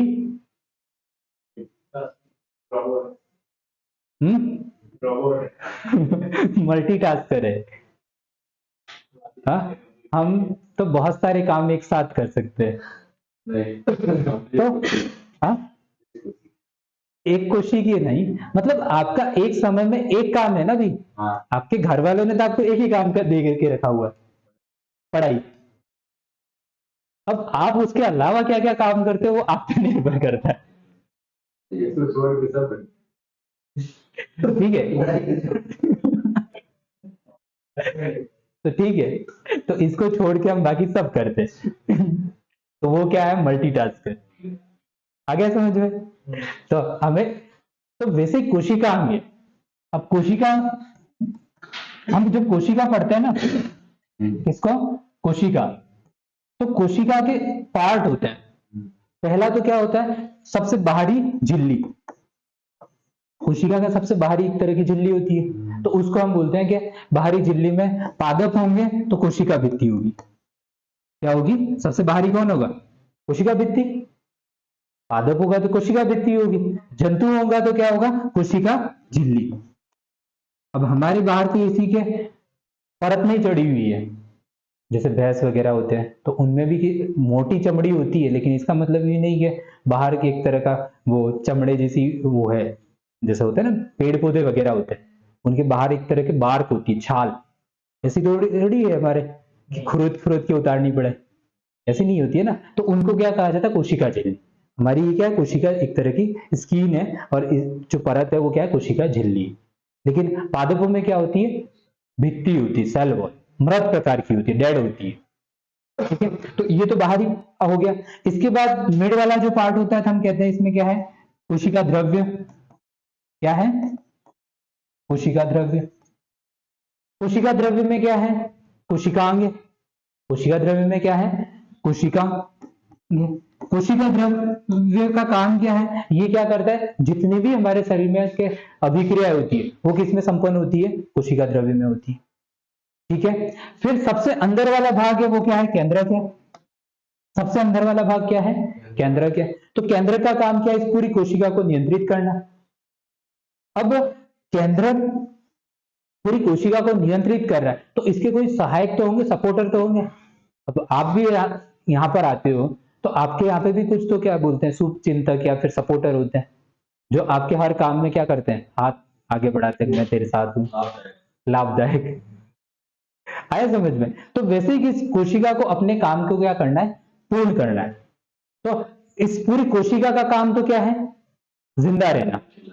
आपको क्या रखना है? जिंदा रहना है। तो इस पूरे कोशिका का काम तो जिंदा रहना है, लेकिन इसको जिंदा रहने के लिए अलग अलग काम करने पड़ते हैं।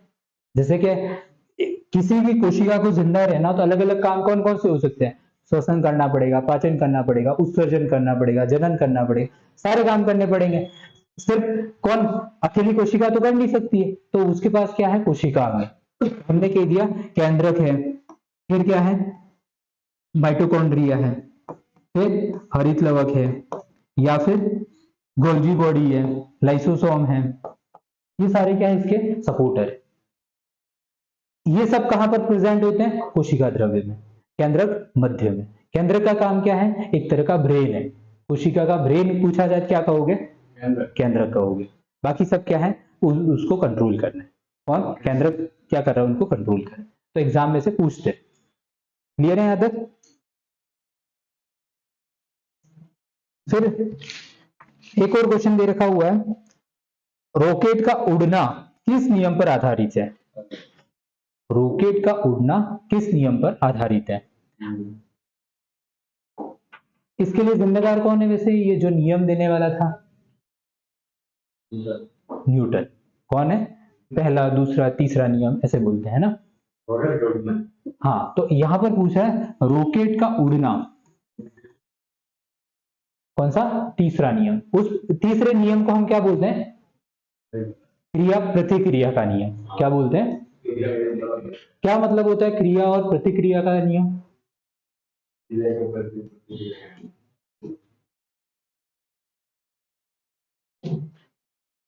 क्रिया और प्रतिक्रिया, एक्शन रिएक्शन, सीधा क्या कहे, एक्शन और रिएक्शन। जैसे हम कोई भी चीज क्या करें, एक्शन ले, क्रिया करें, तो उसका हमेशा क्या होगा, रिवर्स एक्शन होगा, मतलब उसकी प्रतिक्रिया आएगी। अब जैसे कि आप किसी को कुछ बोल दो, वो आपको उतनी स्पीड से क्या करेगा, प्रतिक्रिया देगा। एक दिए तो दो देगा। यही क्या है, न्यूटन का नियम। पर रॉकेट में भी ऐसा ही होता है। रॉकेट जैसे कि ये ऐसा है, ऐसा, ठीक है। अब इसको कहा जाए ना, ऊपर की तरफ जाना है, तो ऊपर जाने के लिए इसको क्या करना पड़ेगा, पहले फ्यूल को जलाना पड़ेगा। तो उतना ही वो पीछे क्या करेगा, प्रेशर लगाएगा, थ्रस्ट लगाएगा। आगे जाने के लिए पहले पीछे जाना पड़ता है। आपने, अगर आपको दौड़ना है आगे, तो पहले पीछे जाओगे या सीधे आगे दौड़ोगे, पहले थोड़े 2 कदम 4 कदम पीछे लोगे, फिर क्या करोगे, आगे की तरफ दौड़ोगे, तब प्रेशर आएगा। तो क्या कहा जाता है, थ्रस्ट। यहां पर क्या मिलता है उसको, एक थ्रस्ट मिलता है, एक तरह का बल मिलता है। अगर आप फेल हो जाते तो आपको एक तरह का क्या मिलेगा, बल मिलेगा। किसका बल मिलेगा, अगली बार प्रतिक्रिया देने का।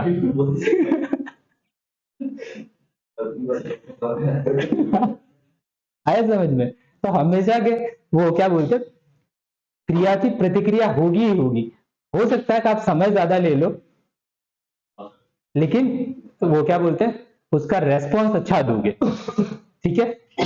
तो ये कौन है, रॉकेट का नियम है, क्रिया का प्रतिक्रिया। एक होता है जड़त्व का नियम। अब जैसे आप बस में बैठे हो, ब्रेक लगते हैं आगे। अचानक ब्रेक लग जाए, तो आप आगे की तरफ जाओगे, पीछे की तरफ, आगे की तरफ। पहले आप स्थिर अवस्था में थे, अब अचानक क्या हो गए, आप गतिशील अवस्था में आ गए। आप समझ में आया। तो जड़त्व का मतलब क्या होता है, हर व्यक्ति अपनी स्थिति को क्या करके रखना चाहता है, जड़त्व का कौन सा नियम है, दूसरा कि तीसरा? पहला, पहला जड़त्व, इनर्शिया। तो जड़त्व में क्या होता है, अब जैसे आप हो, इंसान की फितरत क्या होती है, वो अपने कंफर्ट जोन को छोड़ना नहीं चाहता। आपकी जो अभी आरामदायक अवस्था है, आप छोड़ना चाहते हो, नहीं छोड़ना चाहते हो, तो वो जड़त्व में हो। तो उसके लिए आपको क्या करना पड़ेगा, धक्का लगाना पड़ेगा, यानी कि आपको एक बाहर से फोर्स लगाना पड़ेगा, यानी कि मोटिवेशन चाहिए, ठीक है। तो यहां पर भी हम उसी की बात कर रहे हैं। तो उस स्थिति को बनाए रखने के लिए, कोई भी व्यक्ति अपनी स्थिति को बनाए रखता है, तो उसी स्थिति में बना रहे, तो वो क्या है, जड़त्व। क्या है, जड़त्व, इनर्शिया है। अब जैसे मैं अभी खड़ा हूं, तो मैं अपनी स्थिति को बनाए रख रहा हूं, उस पोजीशन को, वो क्या है, जड़त्व। मैं अगर बैठ जाऊं तो वो क्या है, जड़त्व। लेकिन अचानक इस पर प्रेशर लग जाए तो ये क्या है, मेरी पोजीशन बदल गई, तो अब मेरे पे एक तरह का बाहरी बल कार्य कर रहा है। तो अगर स्थिति बदलनी हो तो क्या करना पड़ेगा, बाहर से फोर्स लगाना ही पड़ेगा, ठीक है। तो आप पर अगर बाहर से फोर्स लग रहे तो बढ़िया है, नहीं लग रहे तो गड़बड़ है। तो इसके लिए होना चाहिए एक फीडबैक सिस्टम। क्या होना चाहिए, या रिव्यू सिस्टम। धोनी का है ना DRS, धोनी रिव्यू सिस्टम, सुना है? हाँ। DRS, Dhoni review system. वैसा ही आपका भी एक DRS होना चाहिए, जो आपको क्या बता पाए, आपका फीडबैक दे पाए कि हाँ भाई अच्छा कर रहा है, हाँ भाई गड़बड़ है। तो उससे क्या होगा, आपका प्रेशर इंक्रीज होगा और काम अच्छा आएगा, ठीक है। नेक्स्ट क्वेश्चन देखो, दूध से मक्खन निकालना किस सिद्धांत पर आधारित है? दूध से मक्खन निकाला है, किस सिद्धांत पर आधारित है? अपकेंद्रीय, अभिकेंद्रीय, जड़त्व, कोई नहीं।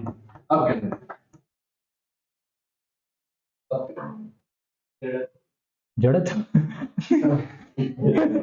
वो अपनी स्थिति बनाए रखना चाह रहा है। हाँ?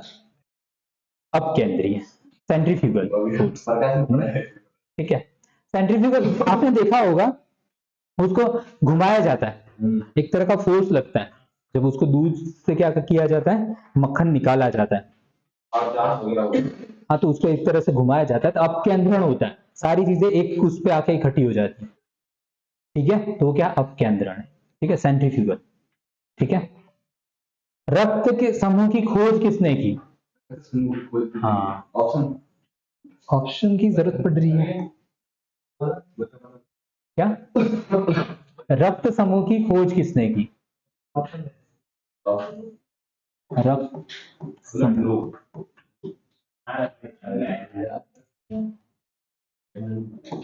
एडिसन,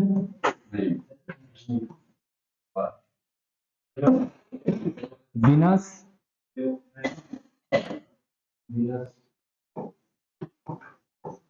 लैंडस्टीनर,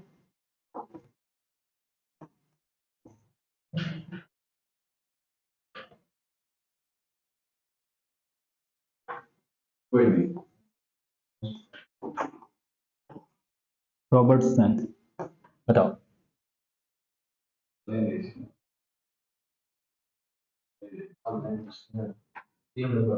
3 नंबर आपके, 3 पढ़ा के रखा हुआ है।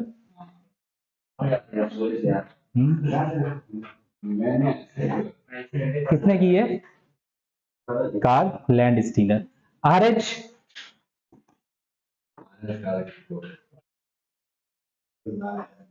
कल बताया मैंने,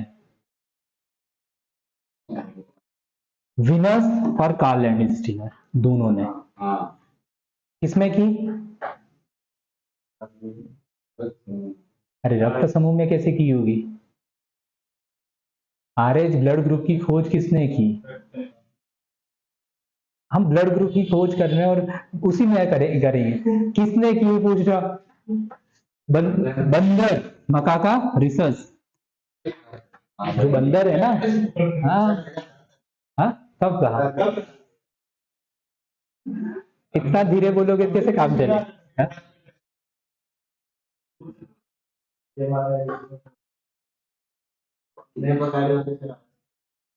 RH कारक देखो, पूरी दुनिया में अगर हम देखें तो 85% लोगों में क्या होता है, RH ब्लड ग्रुप होता है। 15% लोगों में क्या है, RH ब्लड ग्रुप नहीं होते, ठीक है। इंडिया में देखें तो 93% लोगों में क्या है, RH ब्लड ग्रुप है। 7% लोगों में क्या है, RH ब्लड ग्रुप नहीं है। जिनमें है उसको कहा जाता है पॉजिटिव, जिनमें नहीं है उसको कहा जाता है नेगेटिव। आया समझ में? फिर हम कहते हैं ABO। पहले हमारे पास कौन सा ब्लड ग्रुप आया? ABO। अब ABO जब आया तो हम क्या कहते हैं कि A, B, AB और O जिसमें प्रेजेंट है तो वो क्या हो गया, A पॉजिटिव। जिसमें नहीं प्रेजेंट है हम कह देते हैं नेगेटिव। फिर बी में, तो बी में प्रेजेंट है पॉजिटिव और ये नेगेटिव। किस पर निर्धारित हो रहा है? पहले जो हमारे पास ब्लड ग्रुप था और अगर उसी के साथ RH ब्लड ग्रुप भी मिल जाए तो हम क्या कह देंगे, ये पॉजिटिव है और नेगेटिव। ठीक है, तो ये चीज हम पढ़ चुके हैं, ये पढ़ा दिया है। ठीक है, उल्टा चढ़ा तो मर जाता बिल्कुल मर जाएगा, क्योंकि हो क्या जाएगा, अब जैसे कि आपका आइडेंटिटी कार्ड है। वो चढ़ा होता क्या है ना, आपके घर के बाहर एक कुत्ता है, अब यहां पर भी हमारे पास आरबीसी है, आरबीसी की सतह पर एक कुत्ता बैठा हुआ है जिसका काम क्या है, ये आइडेंटिफाई करना किसको आने देना है किसको नहीं आने देना है। अब जैसे ही क्या बाहर से कोई चीज आ रही है तो वो क्या कर लेता है, उसको पहचान लेता है कि ये मेरे काम का है और ये मेरे काम का नहीं है, मतलब ये दुश्मन देश से आया हुआ है या देशद्रोही। तो पता चल गया उसको, तो हम कहते हैं इस पर प्रतिजन है, एंटीजन है। क्या है? एंटीजन है। तो ये उसके विपरीत क्या बना देता है, एंटीबॉडी बना लेता है, ऐसा काम करता है। अब जैसे ही कि इसको पता चला कि नहीं यार ये तो काम है। ये काम का नहीं, तो वो क्या करता है, तुरंत क्या अटैक करेगा, यानी कि उसने अपनी आर्मी तैयार कर दी, मतलब एंटीबॉडी बना ली। ये इसका सिंपल सा कॉन्सेप्ट रहता है। ठीक है, अब हमारे पास ए बी और O ये है, तो ये क्या करता है, ए एंटीजन इस पे प्रेजेंट होगा, फिर इधर बी, इधर ए बी और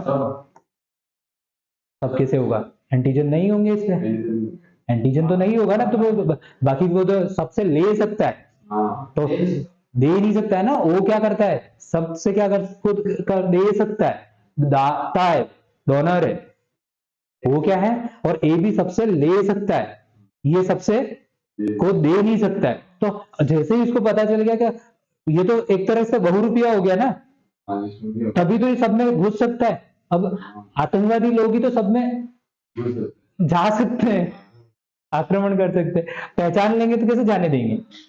अब आपके के बारे में कि किसी को पता चल जाए कि ये आतंकवादी देश से आया हुआ है, तो आपको कहीं पे घुसने थोड़ी देंगे। तो आप क्या करोगे, अलग अलग सबके के visa, passport, ID, anti card ऐसे बनाओगे, मतलब फर्जी। तो इस ओ के पास क्या है, एक तरह का फर्जी डॉक्यूमेंट है, और इनके पास क्या है, वैलिड है। ए और बी के और ए बी के पास क्या है, वैलिड है। इनके पास अपना वो है, आइडेंटिटी कार्ड है। तो उसी आधार पर हम कह रहे हैं, तो पहचान हो गई, पहचान होने के बाद वो एंटर करता है और फिर उनका किल करता है। तो ये सिंपल सा, इस वजह से अब कोई और जैसे ही अंदर जाएगा तो ये क्या कर लेगा, इसके साथ कोगुलेट हो जाएगा, दूसरा अंदर जाते ही वो क्या कर लेगा, कोगुलेट हो जाएगा, यानी कि थक्का जम जाएगा। और ब्लड का अगर थक्का जम गया बॉडी के अंदर तो हार्ट क्या कर देगा, पंपिंग करना बंद कर देगा, और पंपिंग करना बंद कर देगा तो इंस्टेंट क्या हो जाएगी, डेथ हो जाएगी। आगे समझ में, बस ठीक है। उत्सर्जन तंत्र की इकाई है, बताओ, उत्सर्जन तंत्र की इकाई है, उत्सर्जन जानते हो ना, उत्सर्जन क्या होता है, पहले तो ये बताओ उत्सर्जन होता क्या।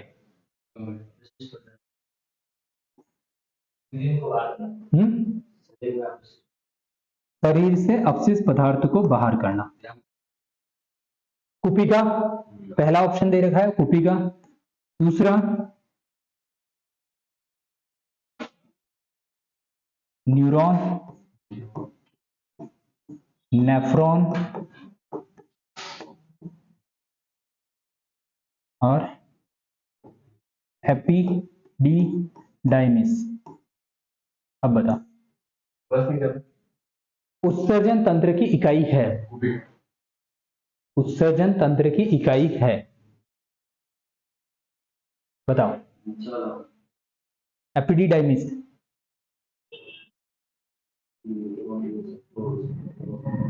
पहले सबसे पहले अगर कुछ भी नहीं समझ में आ रहा, पहले तो ये करो कि इसमें से आप जानते किसको, तीन को जानते हो, किस किस को जानते हो, कुपिका को जानते हो, तो कहां पर होता है, फेफड़े वाले में, तो इसको हटा दो, उत्सर्जन का काम वहां पे नहीं होता है। न्यूरॉन किससे संबंधित है, न्यूरॉन आवश्यक पदार्थ कहाँ निकालते हैं? मस्तिष्क से संबंधित है। न्यूरॉन क्या है? एक तरह का मैसेंजर का काम करना। आपके शरीर में पूरी सबसे बड़ी कोशिका आप क्या कहते हो? न्यूरॉन ही तो बोलते हो। ये क्या करते हैं? संदेश को लेना और भेजना, ये काम करती है। तो इसको भी हटा दो। एपिडिडाइमिस क्या है? एपिडिडाइमिस क्या है कि हमारा जो नर जनन तंत्र है, वहां की एक ट्यूब का नाम है।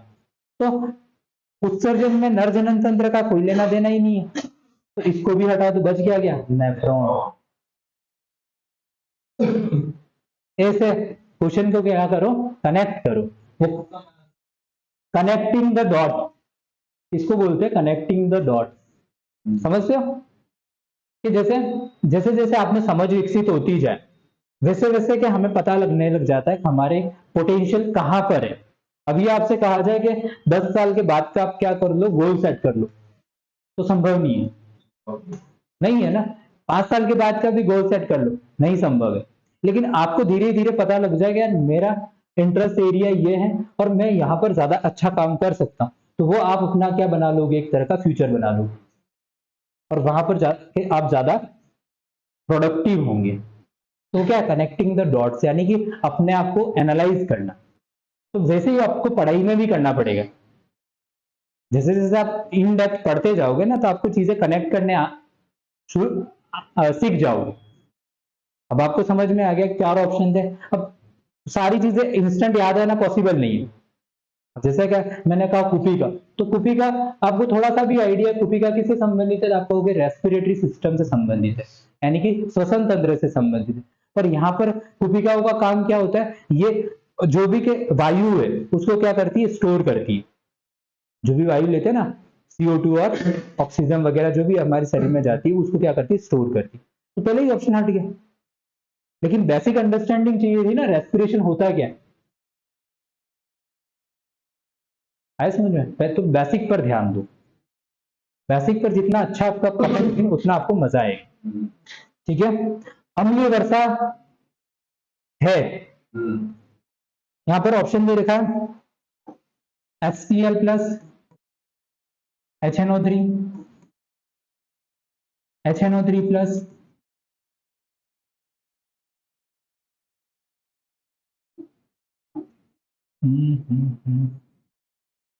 HCl प्लस,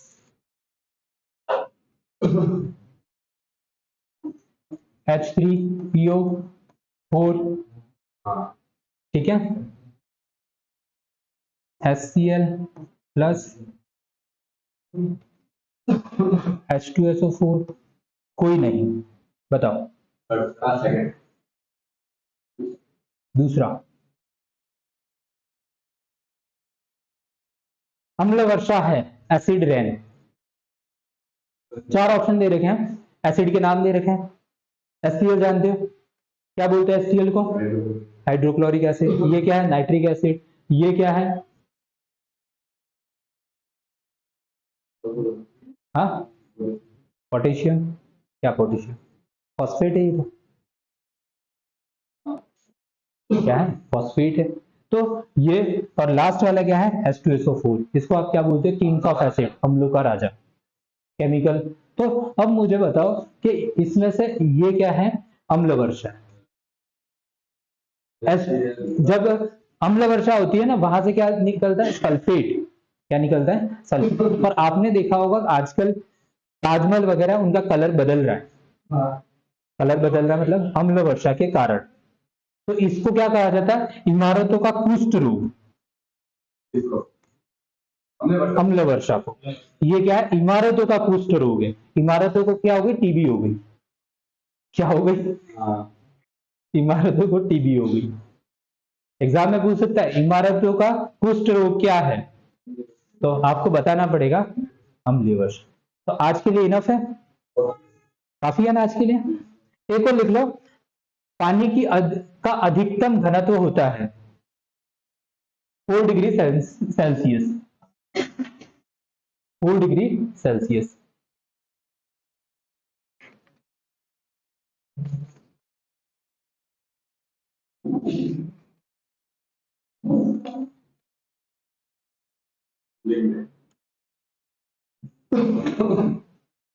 इंसुलिन की खोज भी लिख लो।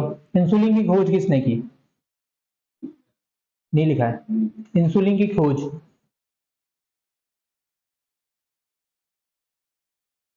बेस्ट एंड बैटिंग ने। बेस्ट और बैटिंग, इंसुलिन की खोज किसने की? Best and batting. तो लिखो, स्फिग्नोमीटर का उपयोग किया जाता है। स्फिग्नोमीटर किसमें किया जाता है? पढ़ा है? ऑप्शन की जरूरत पड़ रही है इसमें? बीपी, ब्लड प्रेशर मापने में। ब्लड प्रेशर मापने के लिए। एक सामान्य रक्तदाब कितना होता है? 120/80। क्या होता है? 120/80। ये क्या है और ये क्या है? कुछ नहीं है।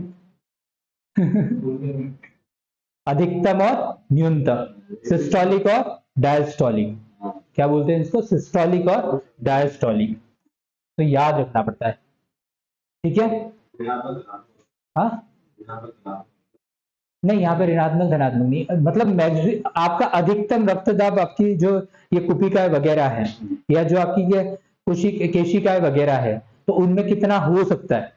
तो कितना हो सकता है? 120 मैक्सिमम हो सकता है। इससे कम कितना हो सकता है? 80 हो सकता है। इससे कम जाओगे तो आपको क्या होंगे? चक्कर वगैरह आएंगे, थकान लगेगी, ऐसा। अधिकतम हो जाएगा तब भी आपको क्या होगी? शिकायतें होगी। तो आप क्या करोगे? नमक का घोल पियोगे। कम हो जाएगा तो क्या करोगे? शक्कर का पानी पियोगे। कम होता है क्या पीते हो? शक्कर का घोल पिलाते हैं कि ऊर्जा कमी हो गई। आए समझ में? ऊर्जा की कमी होने पर तो हम पार्ले बिस्किट भी खिलाते हैं। उसमें क्या होता है? ग्लूकोज होता है। तो उसमें ग्लूकोज होता है तो पार्ले की बिस्किट भी खिला सकते हो, ठीक है? और दाब को किसमें मापा जाता है? दाब को किसमें मापा जाता है? ये तो ब्लड प्रेशर मापा आपने, स्पिग्नोमीटर। अब मैं सिर्फ दाब पूछ रहा हूं। मात्रक क्या होता है? दाब का मात्रक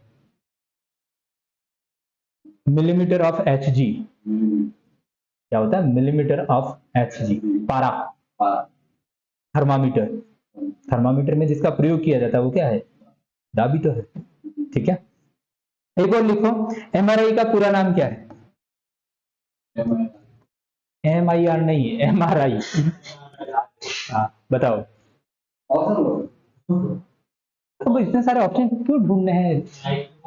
माइक्रो नहीं, मैग्नेटिक रेजोनेंस इमेजिंग। लिख लो, मैग्नेटिक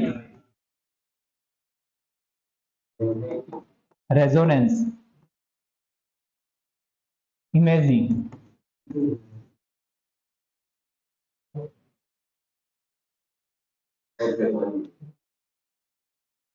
एक बहुत अच्छा क्वेश्चन है, लिखो। भूख, प्यास, प्यार, नफरत, ठीक है? अरे ये तो कुछ ज्यादा खतरनाक हो गया। कितनी बढ़िया बात चल रही थी हमारी। हाँ? भूख, प्यास, एक बार आने दो, कंटिन्यू। तो वो उसमें रिकॉर्डिंग में भी तो आएगा कि? एक बस को ऑन कर लेते हैं। हाँ, हाँ, हाँ? छोटी है और 12 बजे ही आज। आज बहुत लंबी क्लास नहीं होगी? हाँ, आज क्वेश्चन को अपने ने ज्यादा एक्सप्लेन किए। मजा भी आ रहा है। पढ़ना थोड़ी है हमें, ठीक है? ऑन हो गया? सर सोच रहे होंगे कि कर क्या रहे, टाइम पास कर रहे हैं बैठे बैठे। आ गया, लास्ट कर लेते हैं। 2 क्वेश्चन और हैं, कर ही लेते हैं।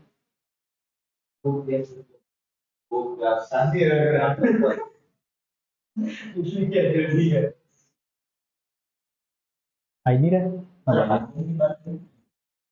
बिल्कुल उसी की बात।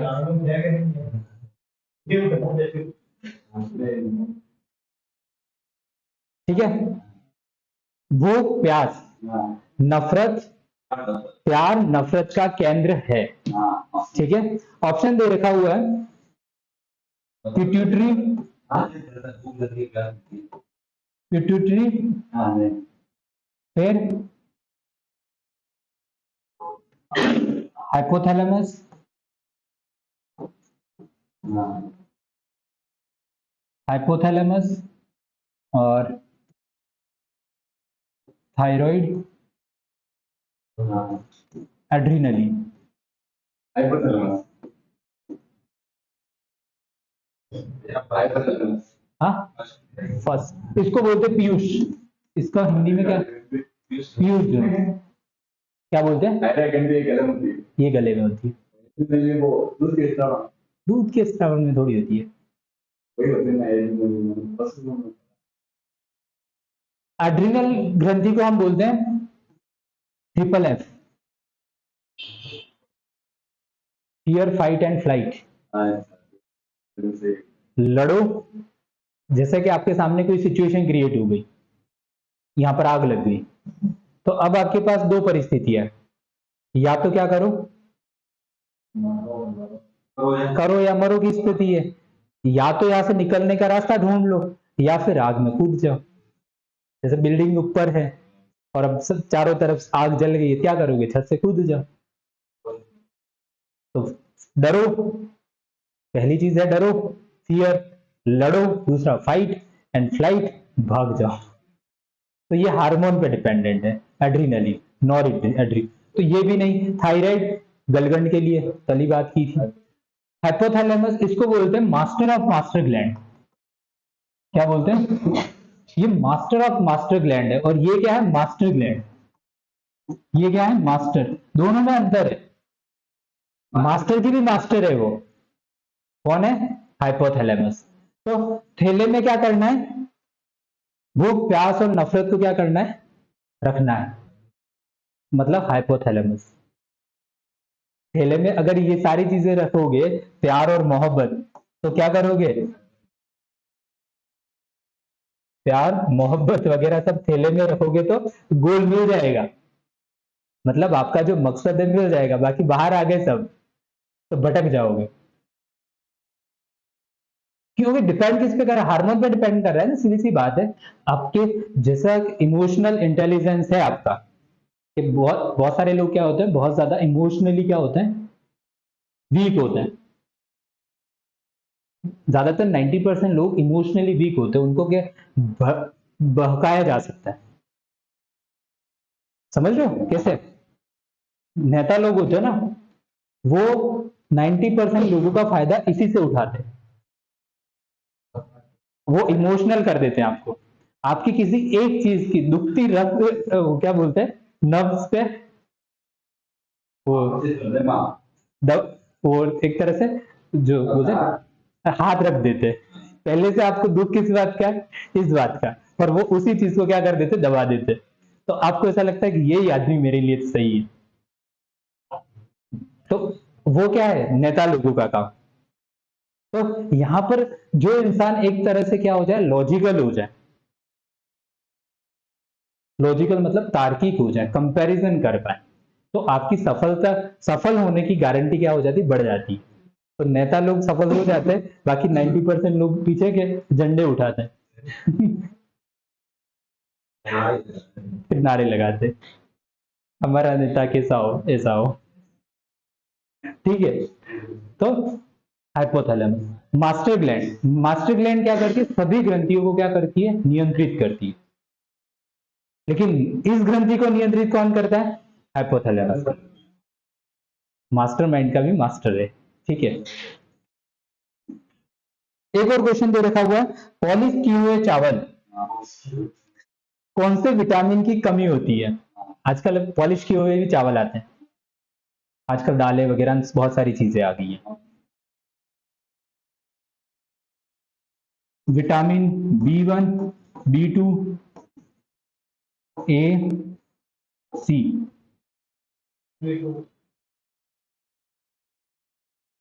बताओ, पॉलिश किए हुए चावल से कौन से विटामिन की कमी होती है? B1, थायमीन की कमी। ठीक है। और B1 से कौन सा रोग हो जाता है? Beriberi. कौन सा रोग हो जाता है? Beriberi. इसके बाद टेंडन क्या है? नाम सुना है टेंडन? रवीना टंडन नहीं, रवीना टंडन को जानते हो? हाँ, वो नहीं है, ये टेंडन है। टेंडन क्या है? एक तरह का उत्तक है। बबली और बंटी नाम सुना है? बबली और बंटी, बबली और बंटी नाम सुना है? अब यहां पर दो नाम आएंगे, एक तो होता है लिगामेंट, ये सुना है? टेंडन, लिगामेंट, ऐसे नाम सुने? नहीं सुने? हड्डी को हड्डी से जोड़ता है, कौन होता है? टेंडन। अरे प्लास्टर ऑफ पेरिस नहीं जोड़ता है।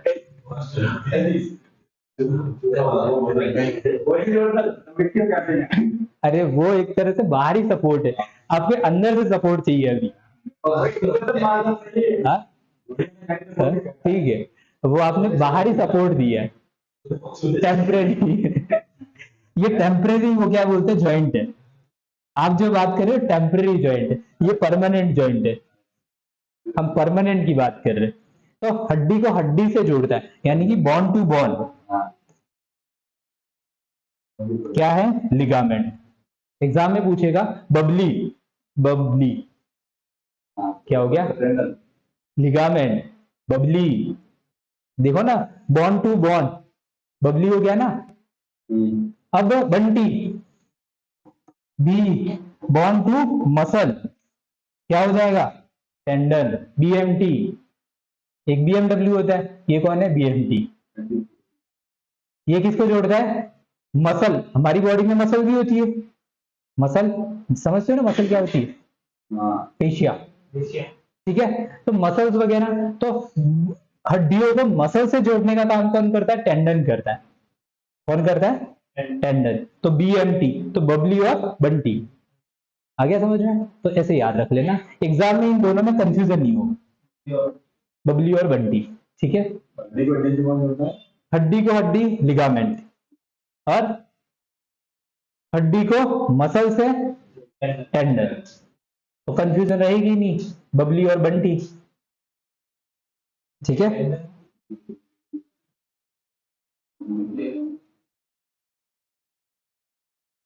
ठीक है, एक पूरी कर देते हैं। ब्लू बेबी सिंड्रोम होता है, हाँ, ब्लू बेबी सिंड्रोम नाइट्रेट की कमी से। किससे? लेकिन एक और भी कंडीशन हो सकती है कि दिल में छेद हो जाए। क्या क्या हो जाए? हाँ, दिल में अगर छेद हो जाए तो भी क्या हो सकता है? ब्लू बेबी सिंड्रोम हो सकता है। तो लिख लो, एक तो क्या है? नाइट्रेट की कमी से ब्लू बेबी सिंड्रोम, और दूसरा क्या? दिल में छेद हो जाए, चोट लग जाए। तो तब भी क्या हो सकता है? ये हो सकता है। क्या होगा उत्तर इसका? किसका? नाइट्रेट की कमी से। ब्लू बेबी सिंड्रोम तो नाइट्रेट की कमी से होता है। नाइट्रेट, नाइट्रेट की कमी, ब्लू बेबी सिंड्रोम।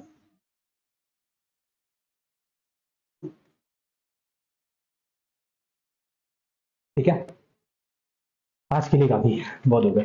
कितने क्वेश्चन हो गए? हाँ, 30-35 ही हुए।